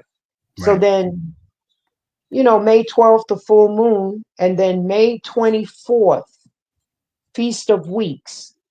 Now, June is usually the summer solstice, is when you see it. But this one is, I'm not trying to align with the equinox and the solstice because in my mind, the equinox should occur halfway through the month. It's equal day and night. Mm-hmm. So if you have a month with 30 days, the equinox should really be on the 15th because the 15th would indicate that we're halfway through that month and that's where you're going to start to see the day become longer. So I'm not trying to line things up with the equinox or the solstice because that to me it was kind of aligned that way, but the feast days wasn't aligned with any of these blood moons, and the blood moons is what the Most High gives us. So in June, I'm sorry, May. May, feast of let me back up. Feast of Weeks. Right. Right, May 24th, Feast of Weeks, Sabbath ending. That's feast day is tied to Feast of First Fruits. Once you keep Feast of Weeks, because you've already kept first fruits, that's when the double blessing will be poured out. That is in um Jubilees and not Enoch, the other one, Baruch, the book of Right. Baruch. Right. And so during the paper, you'll see those chapter and verses. And so people can do their research. I advise you to do your research. Prove me correct or prove me wrong. So that way I can make better changes. But do Correct. the research. I Mm-hmm. mean, I've done it, but I don't think you should be like, well, she did the research. I'm not going to read the scripture. I'm just going to follow what's in the paper. Well, all that's in the paper is the scripture verses. So you're going to have to read them because you want to prove to the Most High. Every individual wants to prove to the Most High that their heart is after pleasing the Most High. And He gave us all these things to do. So it has a double blessing. Forgive that it goes on to the second page, but it has a double blessing and it's in a curse gate. So you definitely want to keep Feast of Weeks Mm-hmm. because these feast days, they're they're basically in a curse gate, which makes sense because if you keep the feast day, the curse pass over you. Correct. It's just like the blood over the door during the Right, Exodus. Hmm. right. Hmm. You don't want the blessings to pass over. You want No, them to land. that's But right. what there's 8 curse gates. So at this point, there's 7 feast days, and then the 4 days of remembrance. So we're outnumbering the number of curse gates by having 11 feast days. So to me, when a feast day falls in a curse gate, you definitely want to go out as much as you can in terms of what you get for the Most High. Um, okay, so June 11th is a full moon, and that's the day of remembrance. And so that is closer to the solstice. That is going to be important because that's another curse gate. Days of remembrance. There are 4 of them. They go with the seasons. They're to honor the Most High. They're to honor the Erkadeshi, the angels, Kabodiel, the Bariel. They will honor the angels of the elements and things like that. So I find that days of remembrance work well for me when I keep it, because I can see the blessing within that season. So within that 3 months, that blessing comes out and I see it in my life. So it's added to the calendar. Mhm. And it's also, I say it begins summer, but everybody will say the solstice. I don't really care about the solstice and the equinoxes, except that they do confirm the 4 days of remembrance because there's two of each. And the solstice and equinoxes technically usher in the seasons for the 83. Right. Okay. Okay.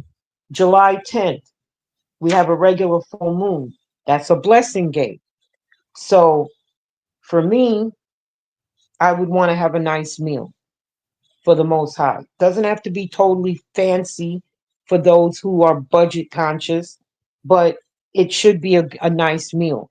At that point, go get you a nice organic chicken. It's going to cost money, but not as much as the meat, but make it organic. So when I you're think I think a eating, lot of us are just going to do lamb, to be honest with you, because I'm finding that lamb is cheaper than prime beef right now.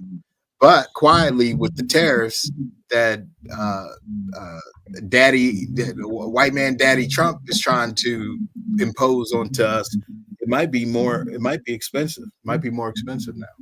well, I just saw this article that said Trump is going to reduce food prices, which I'm wondering how's he going to do that if he's going to be hitting countries with tariffs, Exactly. but All lies and the, trickery. All lies and right. trickery. But the thing is, what I mean by saying you could go out and get an organic chicken is because for me, certain meats, if I save the lamb for the real high holy days, then I'm making that day more special than the blessing gate day, because I'm telling the most high, look, I'm not just in this for the blessing. So, but for those that are budget conscious, get you a nice chicken, roast it. The most high is not into fried foods because everything I've read, everything has to be roasted, and that's healthier. So that makes Well, sense to me. but we weren't we weren't using we weren't fried chicken back in the day. You're right. That's to me, fried chicken became like a slave food. It's a slave food. That's right. That's And right. the funny thing is, the I can't even eat the peanut oil that most of these chicken places are frying the chicken in. So I can't eat it. And then the other places, like the place where you go to get fried chicken, whatever, they're Hmm. frying pork chops. Yep, they're frying So I don't everything. know. Yeah, so they're frying every shrimp in the same oil. So Hmm. the Most High already said to me one day, like 2 years ago, I know you love their fried chicken, but you can't eat it anymore. Go in there and take a look. I went in and I saw them dropping the chicken in. They took it out and then they dropped the pork chop in. They took it out and then they dropped the shrimp in. And then the guy said, "Can I help you?" And I said, "No, Thank I'm you. good." Yeah, I was looking, but nah, I'm good. And I Right, left. right. So the only reason I make that distinction is because July 10th is a blessing gate. So, Hmm. in other words, don't go out and buy the lamb for the blessing gate, but you didn't buy it for the Passover. Right, right. So, August 9th, we have another full moon ending on Shabbat, and that's a curse gate. So, that means that you definitely want to have a decent meal, not all out, just a decent meal, because you're in a curse gate. It's on a Shabbat. And that's where, again, your prayers should be rather simple. Abba Yah, let these curses pass over me and my household, and let the blessings fall on us. and then you can read scripture and things like that, or write your own personal prayer. Just don't write about money and what you want like Mhm. that. You want to serve him.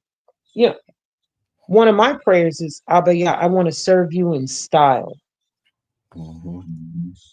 because Good. he deserves it. He And does. so do I, but he deserves it the most. Hmm.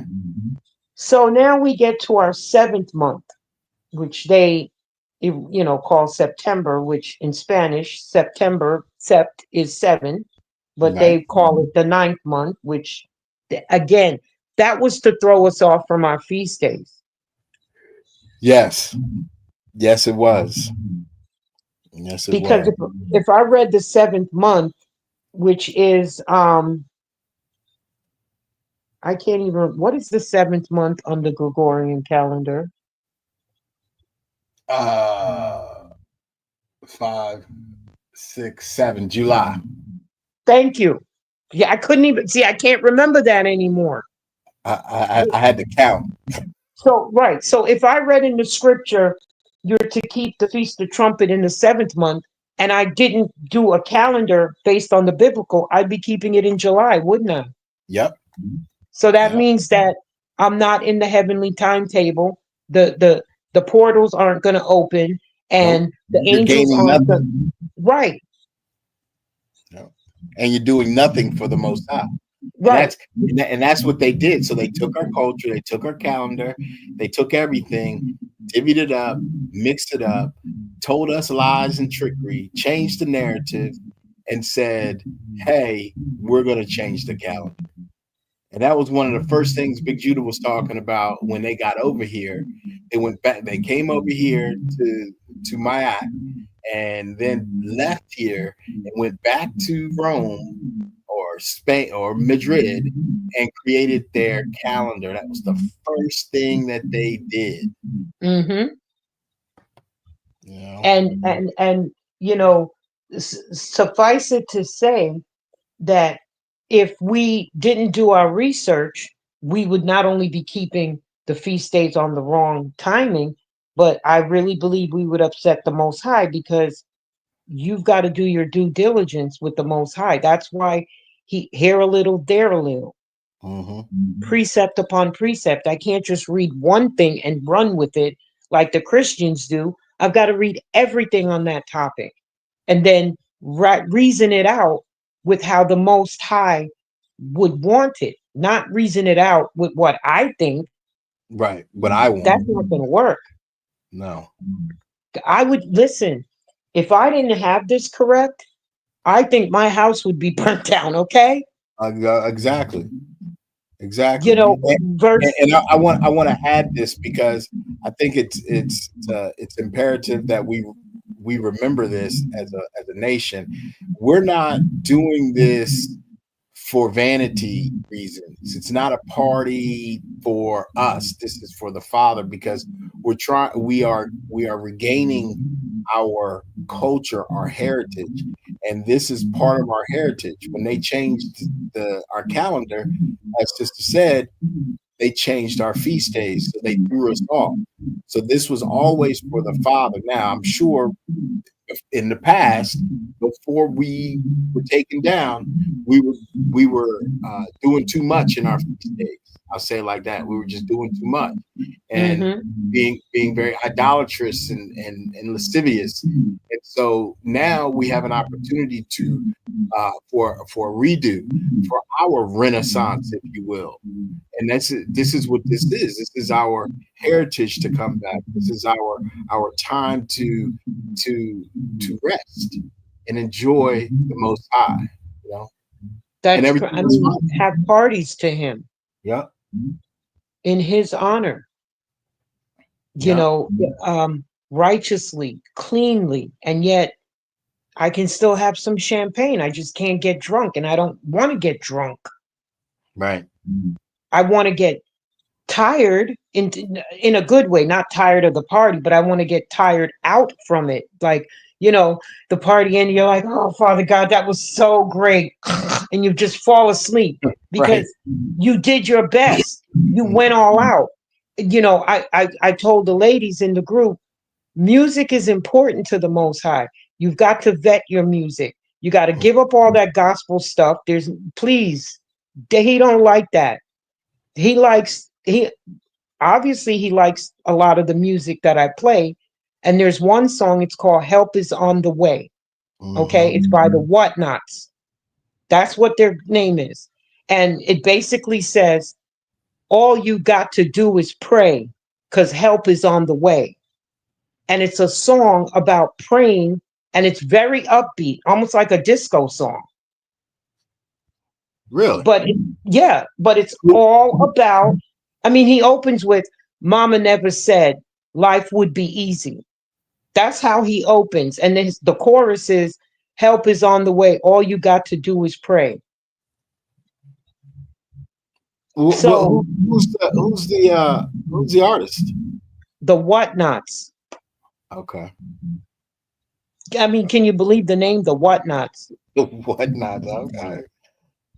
It's a black group, but it's help is on the way. I mean, there like I have a catalog of music that I play for the feast days, and I have a catalog that I play on Sabbath. I basically play Hezekiah on Sabbath because he makes a lot of good music, ending in YAH for Hezekiah. He makes a lot of it is rap, but it is great. It's not that junky. It's all about the most. He has a song called Psalms 25 by Hezekiah, and Mm-hmm. it's the entire psalm. You could open it and sing it along with him. But the feast days, I have also special music, days of remembrance, the new year. I've got music that I play that I've vetted the words because you've got to vet these words. You can't play any old silly thing to the Most High. Right. So you want to get your music, you want to get your frequency. These feast days are the days that you can really activate your angels. You can activate them anytime, but you want to see the blessings from the angels, not just the protection. Mm-hmm. And so I believe there's a difference between the protection we get from being under the covenant and the blessings we get from keeping the feast days. Because, like I said, where whatever chapter these feast days are lined up in, shortly after that, you see where he's sending angels out, Mm-hmm. granting you to enlarge your border, things like that.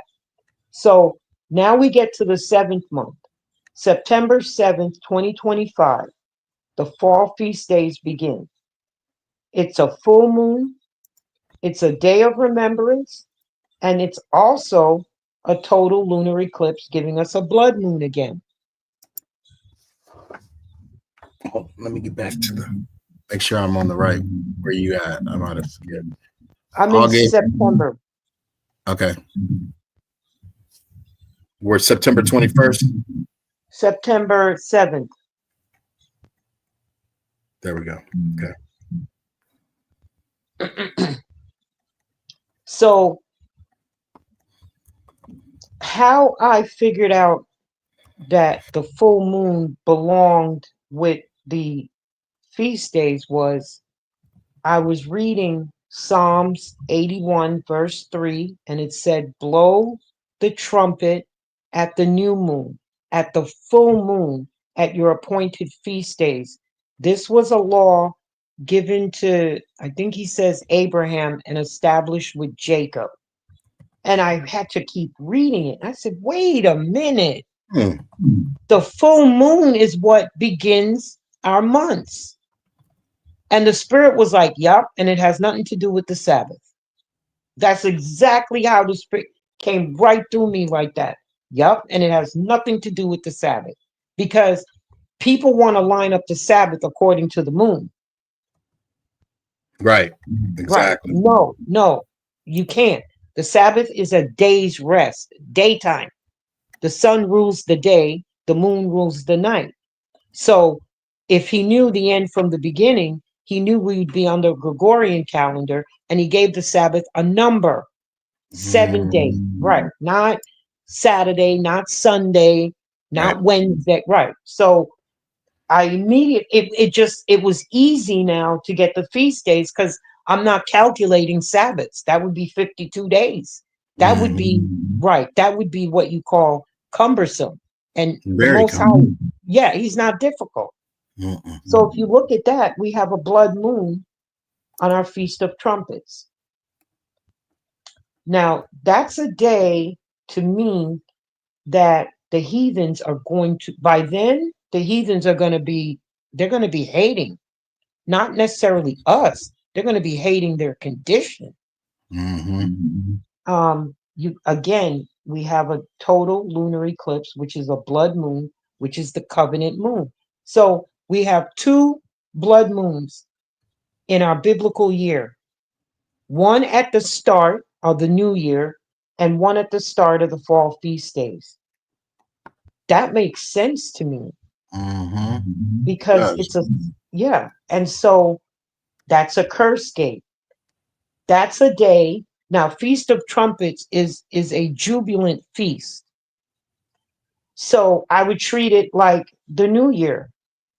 Also, it's the day of remembrance because it begins the fall. Right. So That's we the literally, that day. Remember, sure it is.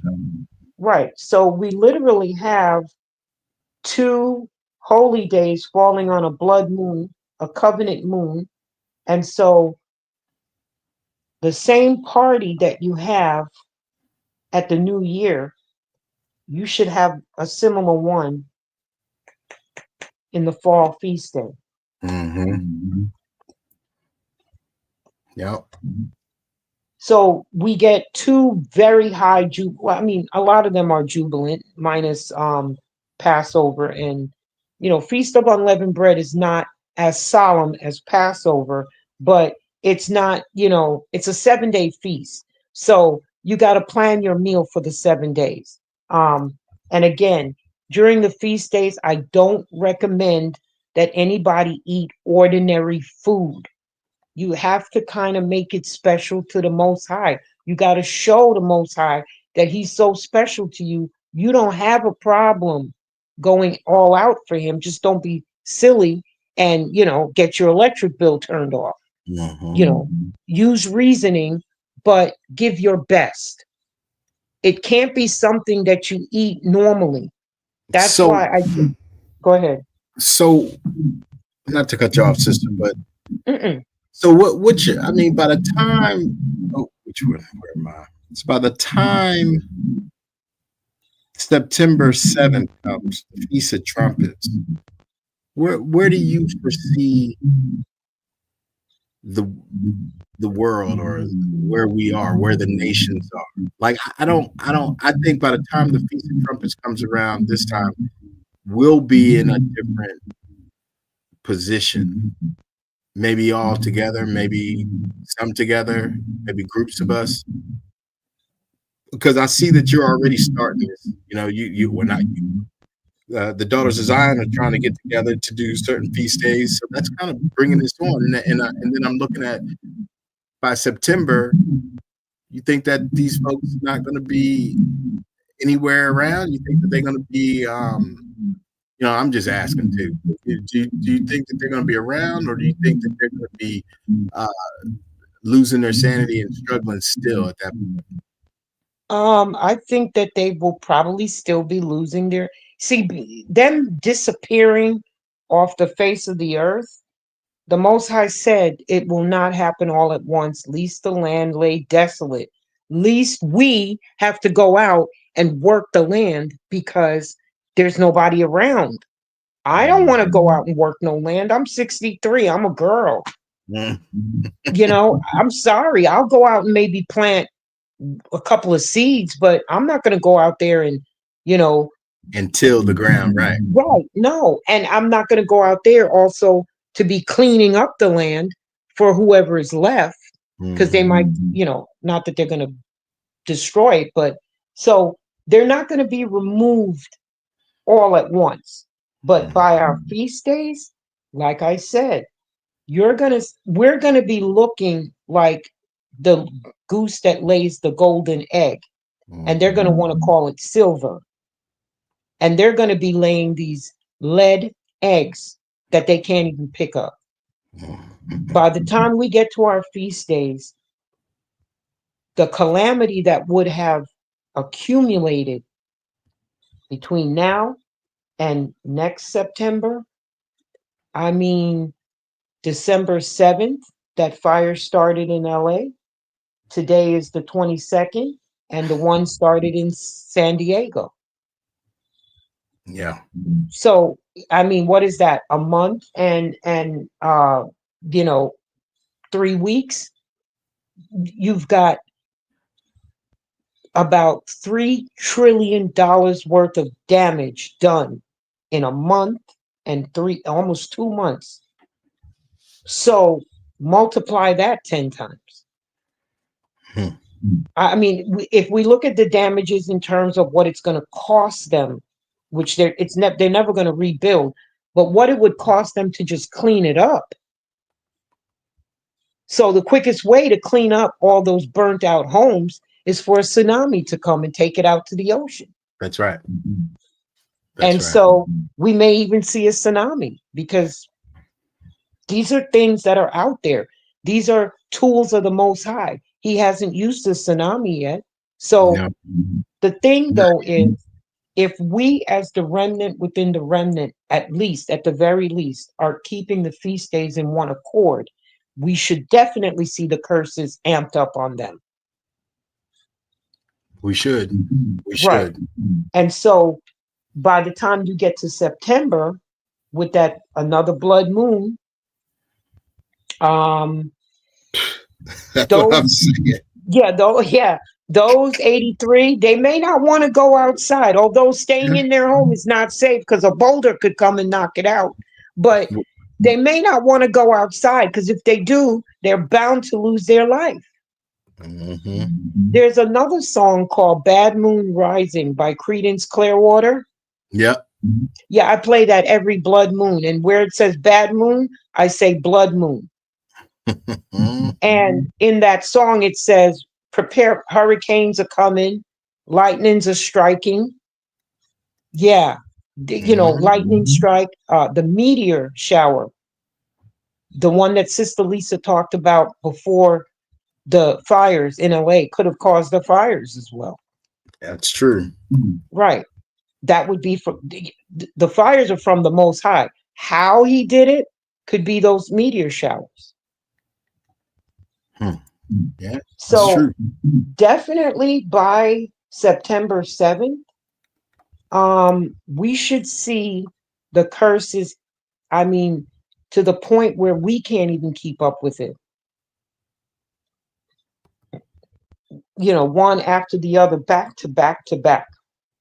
So if we know that it was a month and 3 weeks between the fire in LA and the fire in San Diego, what we would want to look for is how close these curses are coming together now. Yep. Okay. And So that's what kind of what I was alluding to. Like it's things are going to be coming so fast. Like I don't even see it's like this. It's Amos 5, right? Where he's talking about that they go in. Let me find it. Hold on a second. no, you talk. I'm gonna find it. Okay. It will be as though a man fled from a lion, as if a man did flee from a lion and a bear met him, or went into the house and leaned his hand on the wall and the serpent bit him. That's Right. where they are. Right. So one of the things, you can monitor the blessings for yourself individually, but you monitor the curses for the nation because it's happening to 83. Right. Right. So when you see all of that happening to 83, then you just look at how far apart are the curses. Mm-hmm. What were you alluding to? And it makes our feast days that much more greater. Yes. It makes our feast days, and that's why each one. That's why there's so many high holy days, because there's going to be so much pain and sorrow from the wicked, that we're going to be given great praise and great glory. you know. That is correct. It's funny that you said Amos 5 because I did mean to touch on the Pleiades and Orion. And Mm, Amos 5, verse 8, he made the Pleiades and Orion. He turns the shadow of death into morning, which is them. I'm going to tell you about Pleiades in a minute. And he makes the day dark as night. What is that? Isn't that not an eclipse? mm-hmm.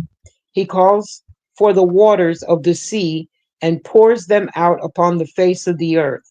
The Most High, well, I should say, Ahia is his name. He rains ruin upon the strong, so that fury comes upon the fortress. They hate the one who rebukes in the gate. So Mm, they hate us. right. And technically, they're the strong right now because they're the ones in rulership. Well, that's falling apart. And Mm-hmm. so, what does he say? He ruins. He rains ruin upon the strong. Hmm. So that would be the fires. Yeah. They're mighty men. He told them, wake up your mighty men just to get beat down, right? Right now, the I'll come back to Pallades in a minute because there's something kind of important with that. So going back to the calendar, the Feast of Trumpets, Day of Remembrance for the fall, which is a blood moon also, that's very important to the Most High because it starts his fall feast days. And then we go into Day of Atonement, which is in a curse gate, which we need to atone for our sins. And it's also on a Shabbat. So I can't make this up that the feast days are aligning with the eclipses and the Shabbat. Mm-hmm.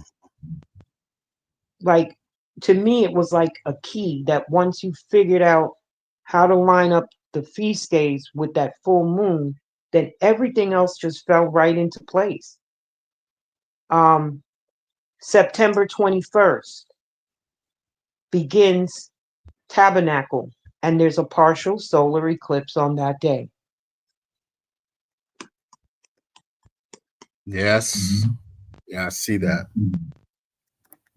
And then September 27th ends the Feast of Tabernacle, and that's on a Shabbat, making it a high holy day. Mm-hmm. So, Feast of Tabernacles. Feast of Tabernacles has to do with the original tabernacle that was built to the Most High. Today, we don't have that tabernacle except our home. Mm-hmm. We because we don't have that main temple. We don't have that. So your home, just like the Messiah said, the temple is within. The temple is within you, and it's within your home.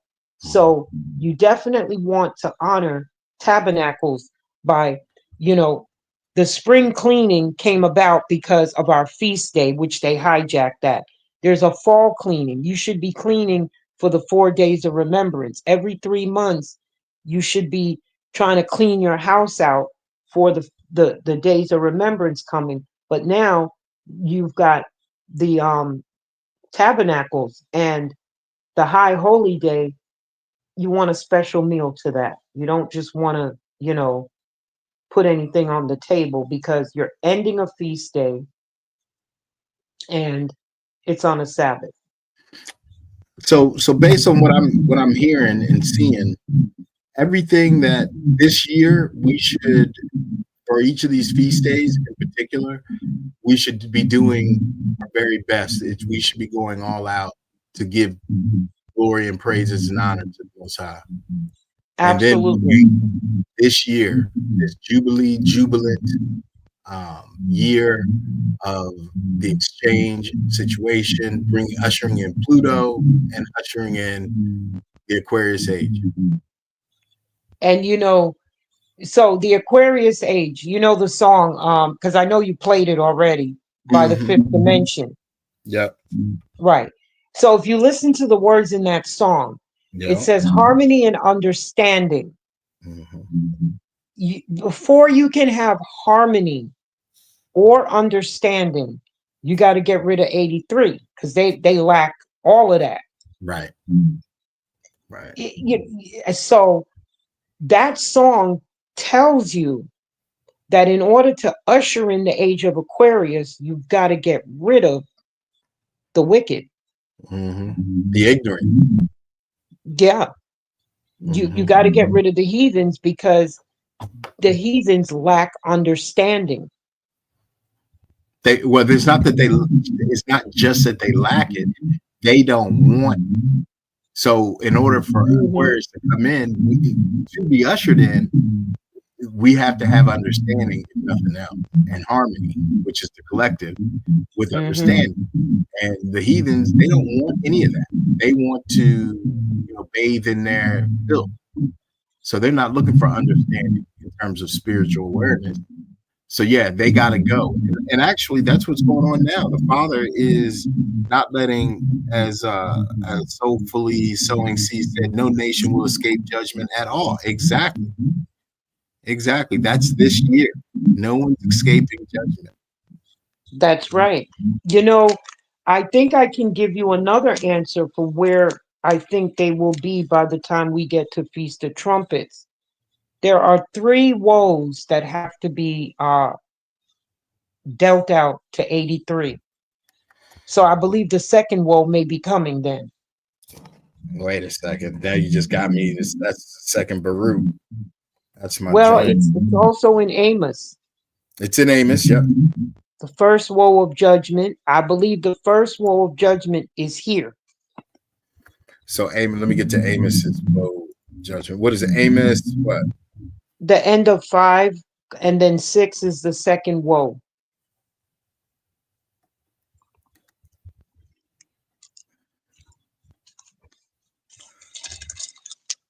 And I know somewhere else they, because I don't see the third one here, but then again, I'm kind of looking at three different things. But the first woe, okay, there shall be wailing in the streets. Well, weren't they just wailing in the streets because their house was burnt down? And they didn't want to show. So they kept the residents out of the burnt out communities in the first 2 weeks. They said toxic substance, Right. whatever. Okay, yeah. No, I believe they did that so they could show the destruction without showing the people losing their mind. Then they allowed a few in to check, and it's like I could see them when the reporters are interviewing them, like I can literally see it. They're going, cut, let's cut, because they're crying right now. We don't want that on the camera. And then when they regain their composure, okay, start filming. So, what did you lose in this fire? Like that stupid guy with the dog, and he was, I don't know where my dog is. Right. Okay, yeah, Right. that was wailing in the street. Yep. So the second woe could be coming at the start of our fall feast. Wait a second. I got some feedback. You got your I don't have Can you anything. hear me? Yeah, I can hear you. Do you hear feedback? I'm hearing some feedback. No, I'm still on my phone, so I don't know. Something is amiss. Okay, let me go here.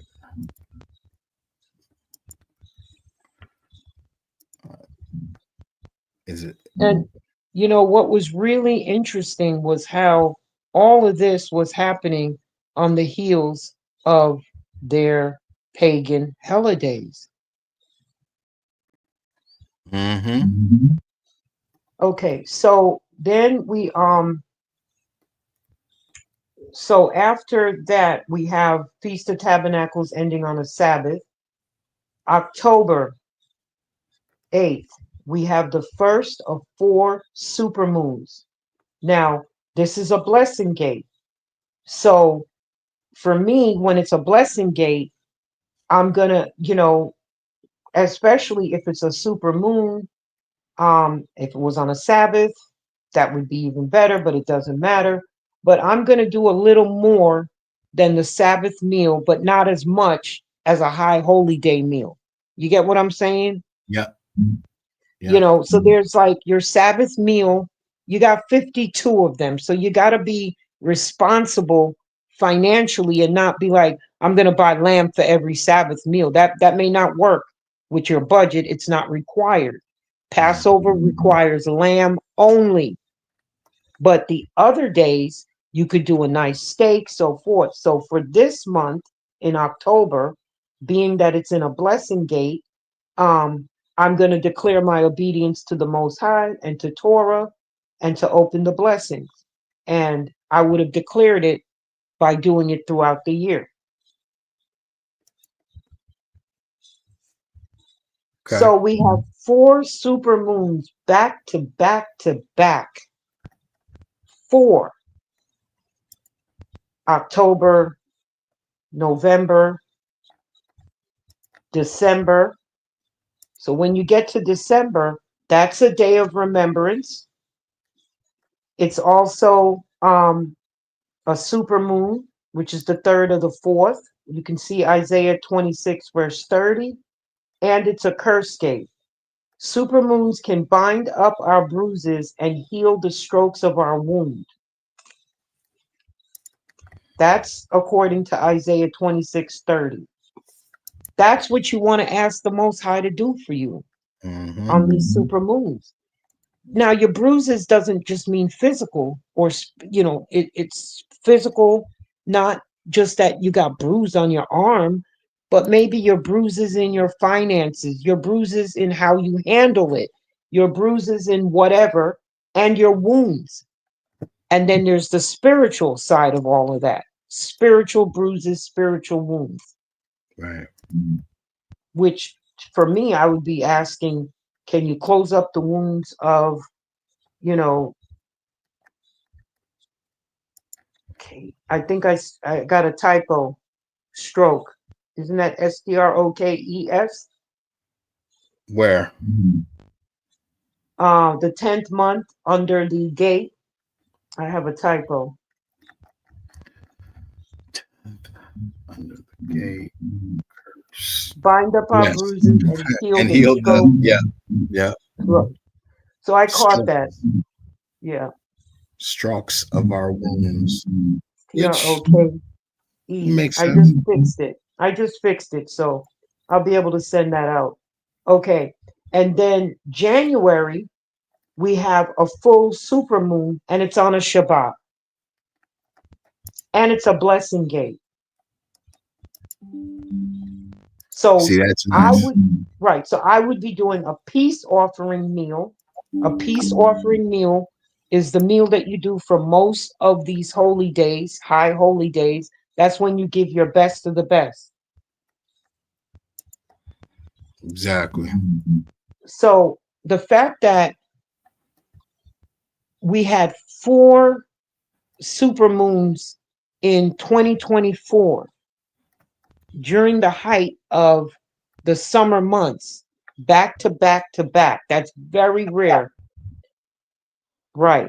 So, like June, July, August, September.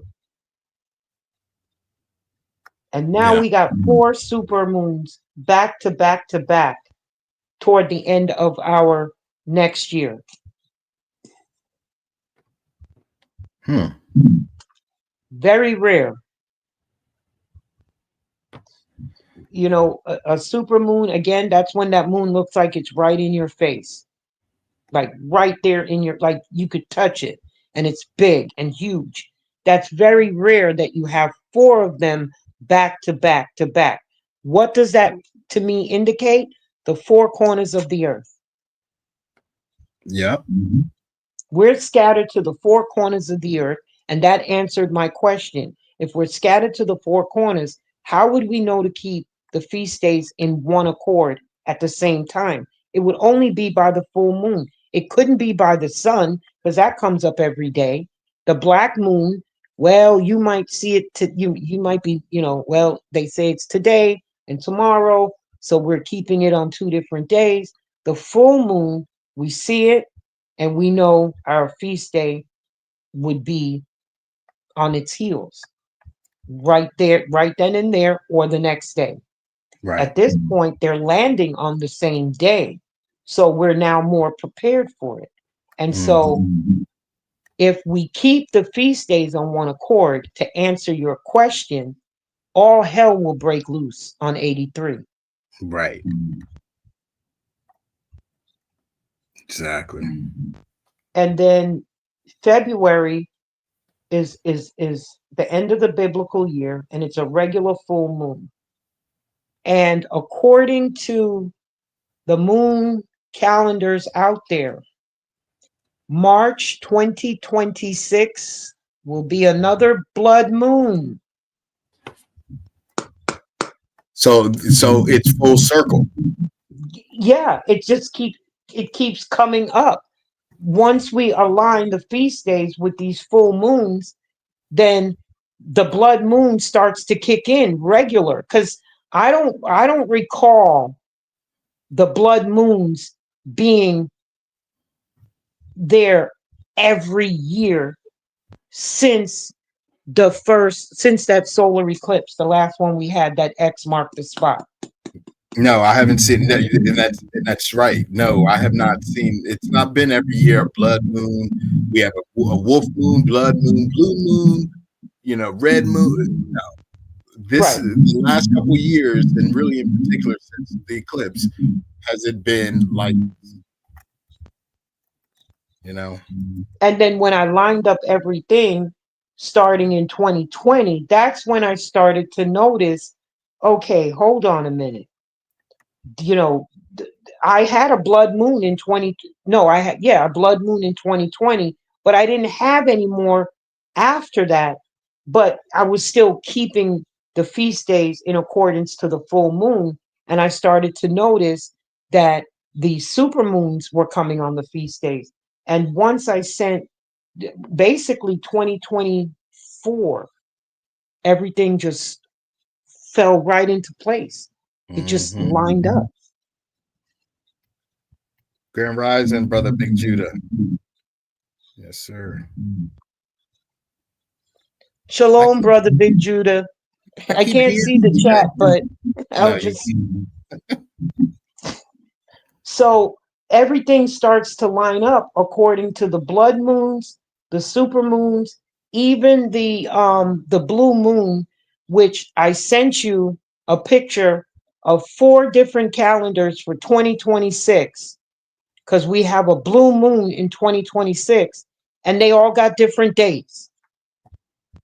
hmm Because they now know, I believe they now know that we're aligning accordingly. So they're going to confound us with the blue moon. That blue moon is going to be very special to us in 2026. And it may bring triple destruction on them. You know, if you look at the blood moon, they may be getting double. The super moon, they just may be getting whatever. And the blue moon, which is every 3 years, they could be getting triple destruction hmm within one disastrous calamity. Well, that's threes, huh? Yeah. Wow. And so why would they have 4 calendars with 3 different dates for the blue moon in 2026? Because they realize we're now aligning our feast days. So let's throw another confounding thing in there for now. The Most High will work it out. He'll give it to us if we seek it out.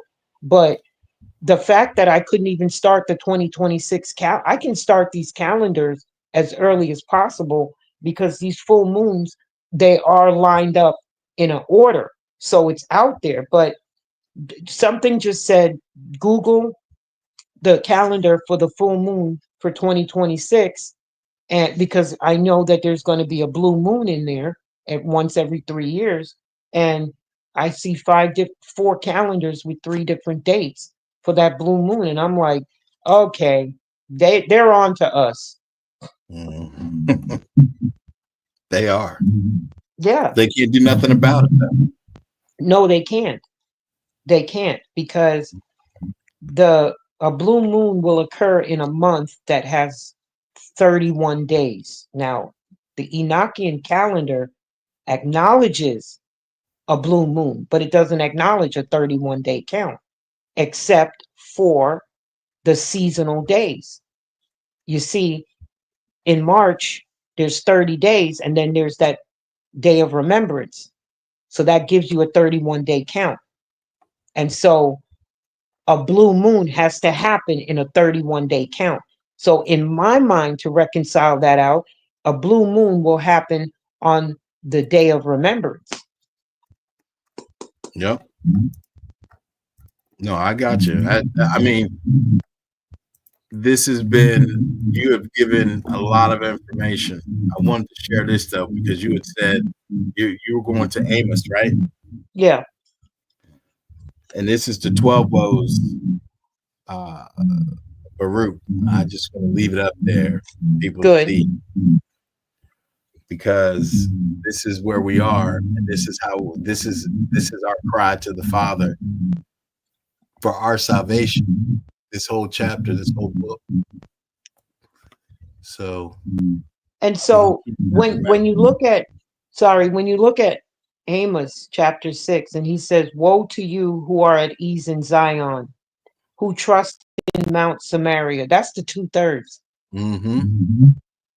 That is, and it's us that are part of the remnant, within the remnant, that gets comfortable, Right. because things are doing well, swimmingly almost, to a degree. We're learning, we're happy, we're joyful, but he don't want us to get comfortable with Babylon. He don't want us to get comfortable with Rome. So we got to make sure that we're always sacrificing. That's what these feasts, there it is. That's what these feast days are all about. Mm-hmm.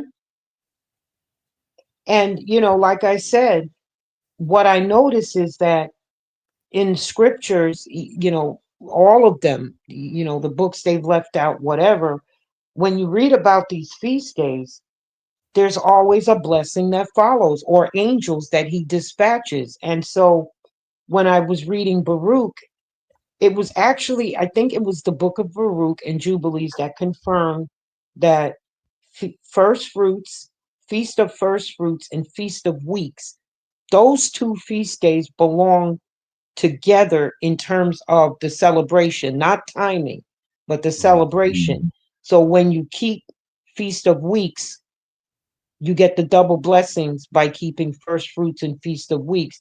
That double blessing will come after feast of weeks because it's a double blessing. And so when I read that, I said, okay, so the blessings are attached to the feast days, and the covenant, the protection from the Most High, is what we get from the covenant, and how to carry ourselves. The covenant is about how we conduct our actions and how we carry ourselves to represent the Most High, because we It's our have to character. represent him, right? We're the light, right? So we got to represent. But the feast days is what gives out the blessings. Now, if you are under the covenant and you have your protection, that's still a blessing in disguise. But people don't see that as a blessing, because we're used to the Christian ideal that a blessing is, you win the lottery and you got a big house and a big car. No, no. The blessing is that, you're crying about how expensive it is to live in Babylon, and the Most High says, "Come out of Babylon," and then your life gets easier. I mean, that's a blessing. That's not a protection. That's a blessing. While I was in Babylon, I was going broke at the end of Christmas, at the end of December, and then January, and then February comes around, and people go crazy and they got to find a relationship so they can give out some pagan candy. No, right. And I mean, it's true, because when we were all into that pagan crap, oh God, that pagan day in February is coming up. Oh boy, When am I going to get my boyfriend? Or I don't have a boyfriend, whatever. And people would stress out. Well, I don't have nobody to give a card to or a red heart. People would Right. literally stress out about crap like that. And now we don't care about that. What we care about is getting these curses off of us. That is the protection. Mm-hmm. When the curses are removed, you're now protected. Now we got to invoke the blessings, invoke the angels. The Most High controls the angels, but we give them the charge. Right. Our guardian angels, we have to charge them. So the other thing, the one of the last things I want to say is this: when I'm doing my feast days, and I did a lot of research on the name of the Most High, Yahweh, He exists. Ahaya, Asher, Ahaya. People say it's I am that I am. No, it's not. Ashar means happy. So it's I am happy, I am. Mm-hmm. That makes more So, sense. right. So during the New Year celebration, if you're writing your prayer or you're writing if you're going to write your intentions at the end of on January 25th and on February 28th, when those astrological alignments align, we're going to write those intentions. I suggest that you write it in the name of Ahaya, Asher, Ahaya. I am happy that I am. Yeah, I When mean, you, but it makes sense, you know. So yeah, no, yeah, I agree. I would say I'm venturing to say whatever is positive that you want to provide, give, speak, think, or work for the Most High or to the Most High on these high hmm holy days, on these feast days, do so. right. Yeah. So, so again, these in 3 days, okay, and there's that number three again. Mm-hmm. We're gonna have that astrological alignment. So I suggest the nation write it out for keeping the jubilee, because it's if it's your first time not really keeping the feast days, but your first time trying to align your intentions with the Most High, then you would want to start with doing something for Him first. So Mm-hmm. you would write the end. I want to have a fabulous party for the new year, for the day of remembrance, for the Most High. And then going toward your beginning, you write what you would need to have that party for the Most High until you get to preparing for the party for the Most High, which would be the first step, is you preparing. But you want to write that as your last step. What you want to write as the first step is your outcome. Mm-hmm. That's good reiteration right there because that's key. It's the end to the beginning, not the beginning Right. to. Right. He knew the end from the beginning. You too must know the end from the beginning if you want Mhm. to get to understand the Most High. Right. These And people so, here got us believing in the beginning to the end, left to right, trying to yeah. make it seem like we can manifest all things without our Father, and that's pure idolatry. So when you said that, that made much more sense as to look forward and come back because plus it humbles you. I It's a mean, it's a humbling scenario. we've been keeping the pagan New Year for however long before we came out of it, and we've been making these New Year resolutions, and I Mhm. can't remember any of them coming true. Nope. I can't Matter even of fact, remember the it went resolutions I've made because they didn't come true. right, and they never came true, and it was always worse. Like I Yes, never like whatever I wanted, I never got. except broke. Yeah, well, Because it was at the end of these holidays and we went all out for Christmas. Let's face it, How high was the electric bill when we were stringing lights up? Exactly. Right. We ended up, I mean, I don't mean broke. I just mean we ended up broke, spending money. Then the New Year's Eve, even if we didn't go to a party, even if we didn't have a party, we still had to have champagne, and we had to, the black eyed pea thing I've never done, but in the South they're big on cooking a no, I do no, like me some black eyed peas, though. I can't deny that and no lima more beans. slave food. I know. No more slave food. We I got haven't to had give up any in a food. long time, but when I go see my folks in Laurinburg,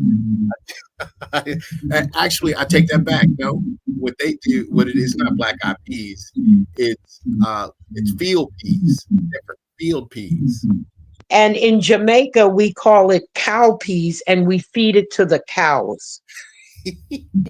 Okay, we don't eat them the peas. We eat red peas and we eat We black beans. We don't eat peas. no cow peas. That's for the cows. I heard that. So I'm just saying though, the food in the South mainly is based on the conditions of slavery. And that stuff got to like the Thanksgiving table food. A lot of that is slave food. Yeah, all of it So is now slave that food, actually. right, so now that we're out of those conditions and we're coming back to the Most High, He wants lamb. He says lamb or goat. For His feast days, He specifically says lamb or goat. Those are the two most expensive meat on the market. Yeah. I mean, people have read that. So I'm not making that up.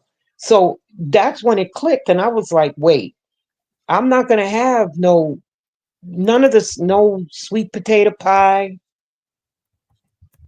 Mac and cheese is not slave food. It's just been added, but I'm not eating collard greens. I'm not. Right. No. And definitely not for these feast days. Not for these. No. I'm not No. going to make us he says bring the best, bring it without blemish. Blemish means your best offering, and you're to buy according to the number of people in the household. He also says that. So if it's just you, get 1 pound of meat that you can eat at the start of the feast day. The end of the feast day is always going to be the next day, and you can finish it out. And what you don't finish, you have to throw out respectfully. You can't feed it to the dogs. You can't Mm. feed these feast day foods to your cat, not to your bird. You've got to put it, you can burn it up, or you can put it in a bag and put it in your trash. He Mhm. would prefer that he says to throw it out, but you don't throw it out just out, like not today, not in these times, because we're in a more, I mean, what you do you got call it? leftovers. You can do Right. leftovers. But you can only do it for the feast, sundown to sundown. Right. Right. Because what he's saying is his feast days are special to him. Hmm. So if you treat an ordinary day extraordinary, then how are you going to treat the feast days?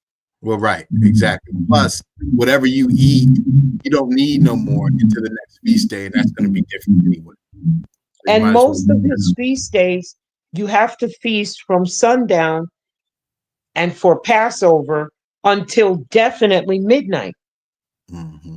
because he says until midnight. So you can't be like, so that means eat a little, you know, have your songs that you're going to honor the Most High with, please. Again, no gospel songs from the churches. None. Okay. Okay. Maybe Go Down Moses, take us out of, maybe that one song, but I wouldn't be putting whatever you heard in the church for song. Don't do that. The Most High wants music, though. He Hmm. wants music. He wants a clean house. He wants the best food that you can bring without, going broke. Um, and he wants us to honor these feast days. So, again, for those of you that want to keep the feast days accordingly, Make sure that January 25th in 3 days and February 28th, write your intentions out for keeping the New Year and Jubilee in style and class, even if it includes, cleaning my house 2 weeks before, but write the end at the beginning and write the beginning at the end. Just like the Most High knew the end from the beginning. That's going to be my because that's what I'm going to do. Right. I think that's a good idea. So, you've got the paper. So whoever you can pass it on to, that paper has nothing but scriptures in it, and then it has the calendar at the end. So that way people can go and do their due diligence and go, okay, that's what's in there. Um, and then I'll try to load it up on my YouTube page, and then I'll send you a text when I load it up, and then, I don't know how you get that out to the nation, but It's they can all. interesting because I tried to go on YouTube and upload it. It's very difficult. I I know. don't, I don't know, but you might be able to figure that part out. I will. And okay, Yeah, YouTube makes it difficult for you to load up a document, so I think I'm going to have to cut and paste it yeah, yeah, into the community section. yeah. So just to, you know, reiterate, for those ladies that want to join our Zoom meeting on Sundays about how to do the feast days, especially with the food preparation, um, reach out to Pandora Kroon and she will open it up so that you can join the Zoom meeting. Currently, we have 2, 4, 6, me 7. Well, there, We that's have, that's the number. yeah. So, and then that way, and then when I told them I was Jamaican, they were like, "Well, can you do? Can you give us a lesson on how to make curry goat?" Look, I said, "Yes, no problem, but you're gonna have to buy the goat meat that day. You're not gonna just take notes. We're gonna do it that way. I don't have to redo it." right. Right. So, but I'm probably going to do that towards February. How to make Jamaican curry goat.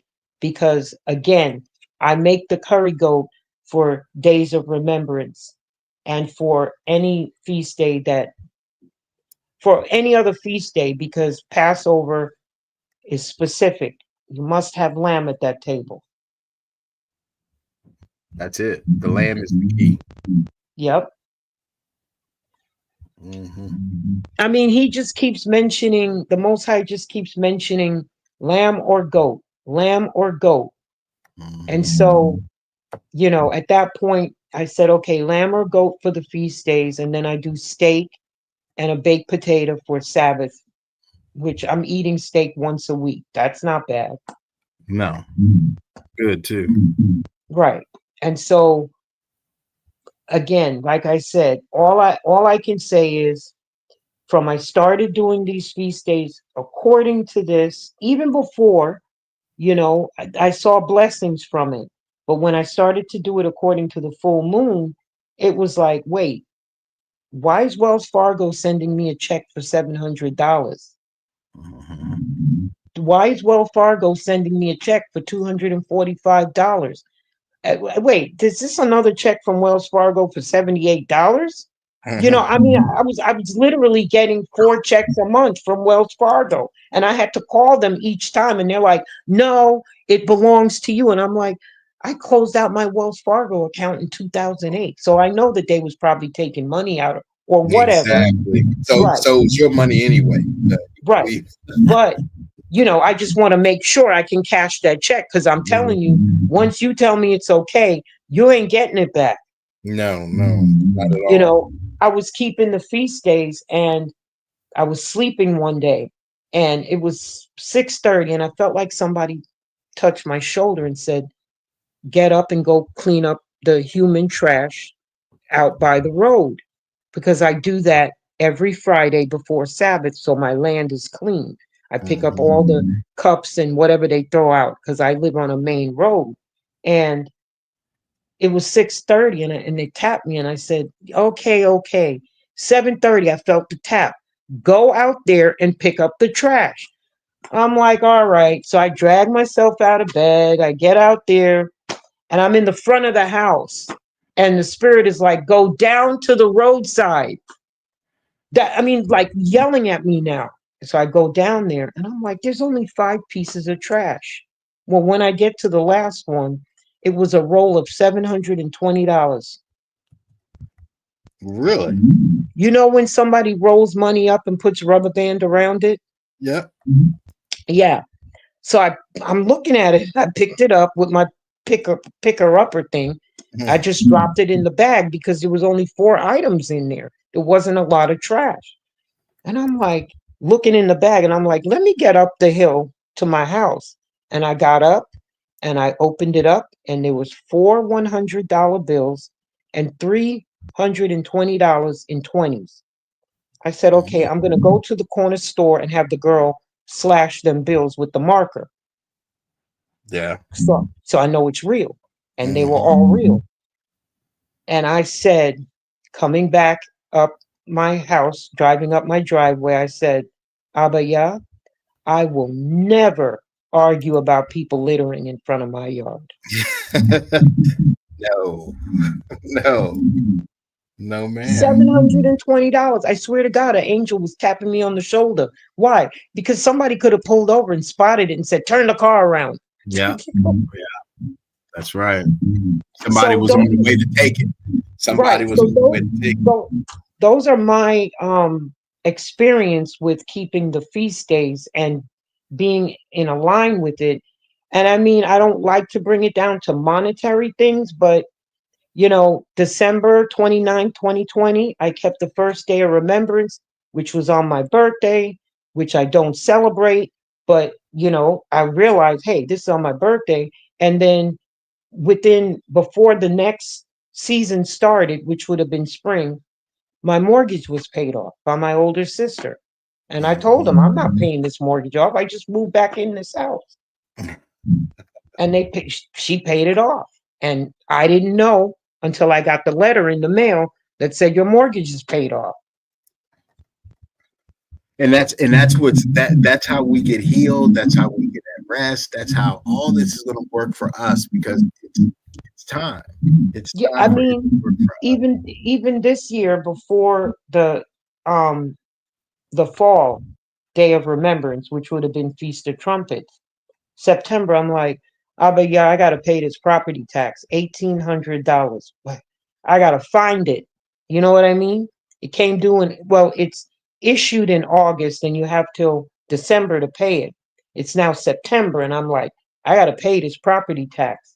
And then I got a check in the mail and I took a picture of it and sent it to Brother Big Levi because I was telling him about these things aligning and the check was for 4,800. Hmm.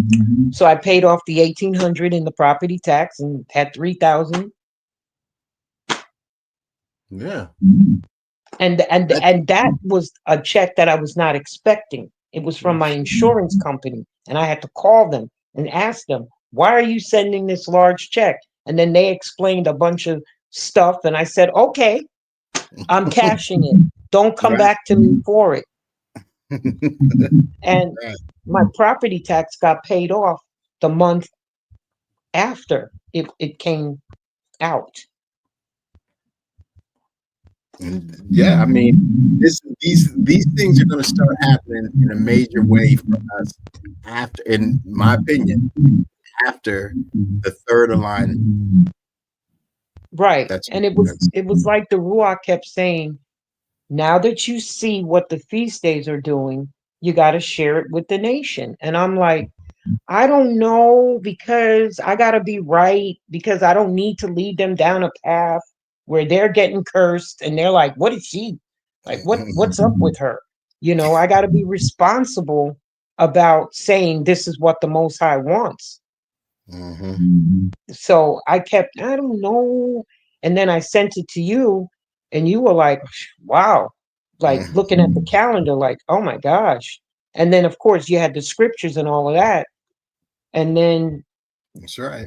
this And is I where was we like, are. we got to. And then I said, yeah, we're going to have to do something about this. We're going to have to share this. And here we are. Right. Here we are. So All I'm just saying, like, between 2020 and now, I've literally paid off 2 mortgages without the money coming out of my pocket. and see, that's what that's I'll tell you, that's a beautiful thing to hear and to know that we can be done with Babylon and Rome. Just come back to our culture, and our Right. heritage.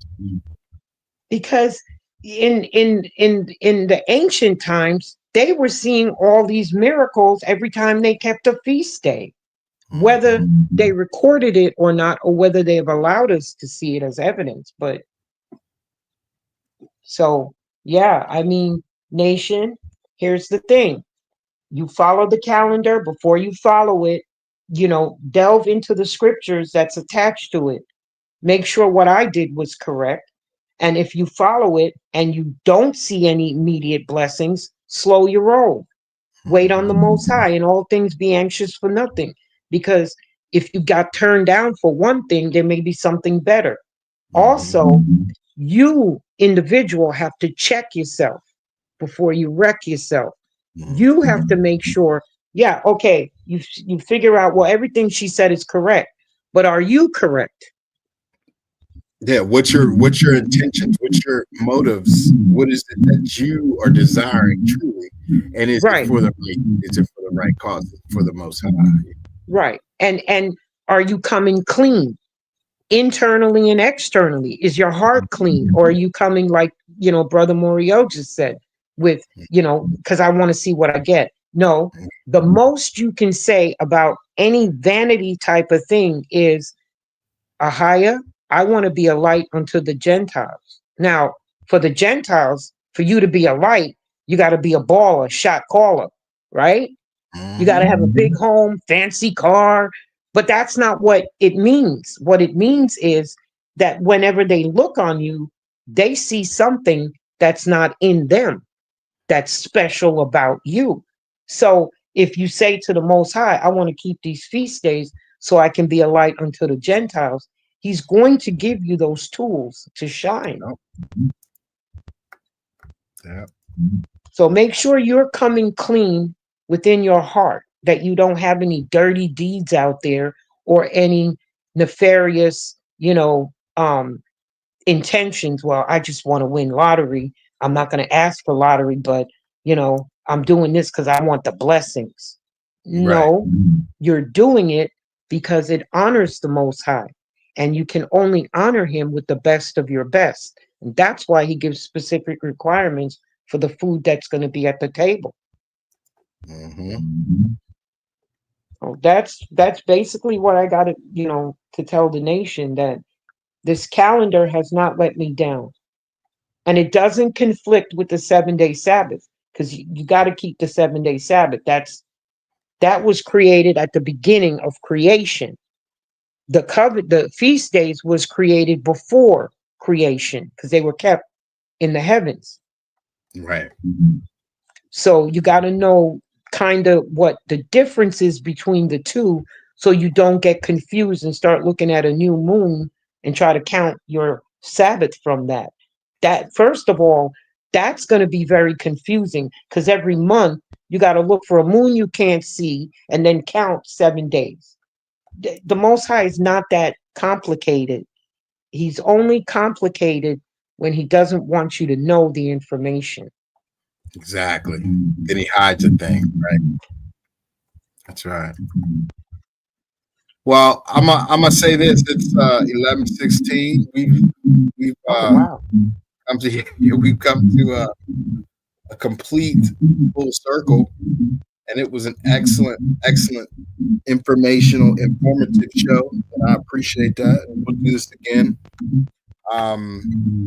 Again, I'll be uh, pretty much hemmed up for a couple weeks, and then I'll be back on live again. Um, I appreciate everybody who takes the time to come on and listen, take heed, and be part of our nation and creed. And sister, you want to take us? You want to take us up? Well, I just want to say to the nation that I'm definitely looking forward to this new year coming. I'm looking forward to the end of this year um in terms of the alignments, but I'm looking forward to the new year coming so that I can actually have a jubilant feast to the most high. And I'm hoping that if we are correct and we all do it at the same time, then 83 better buckle up their seatbelt because it's going to be a bumpy ride for them. All praises to the Most High. All praises. Yes, yes. So I appreciate you, family. We give all blessings, all praises, and ask for blessings. Baruch, our father, our mother, and our brother. You all be at peace. Redemption is now. Shalom, sister. Shalom, brother.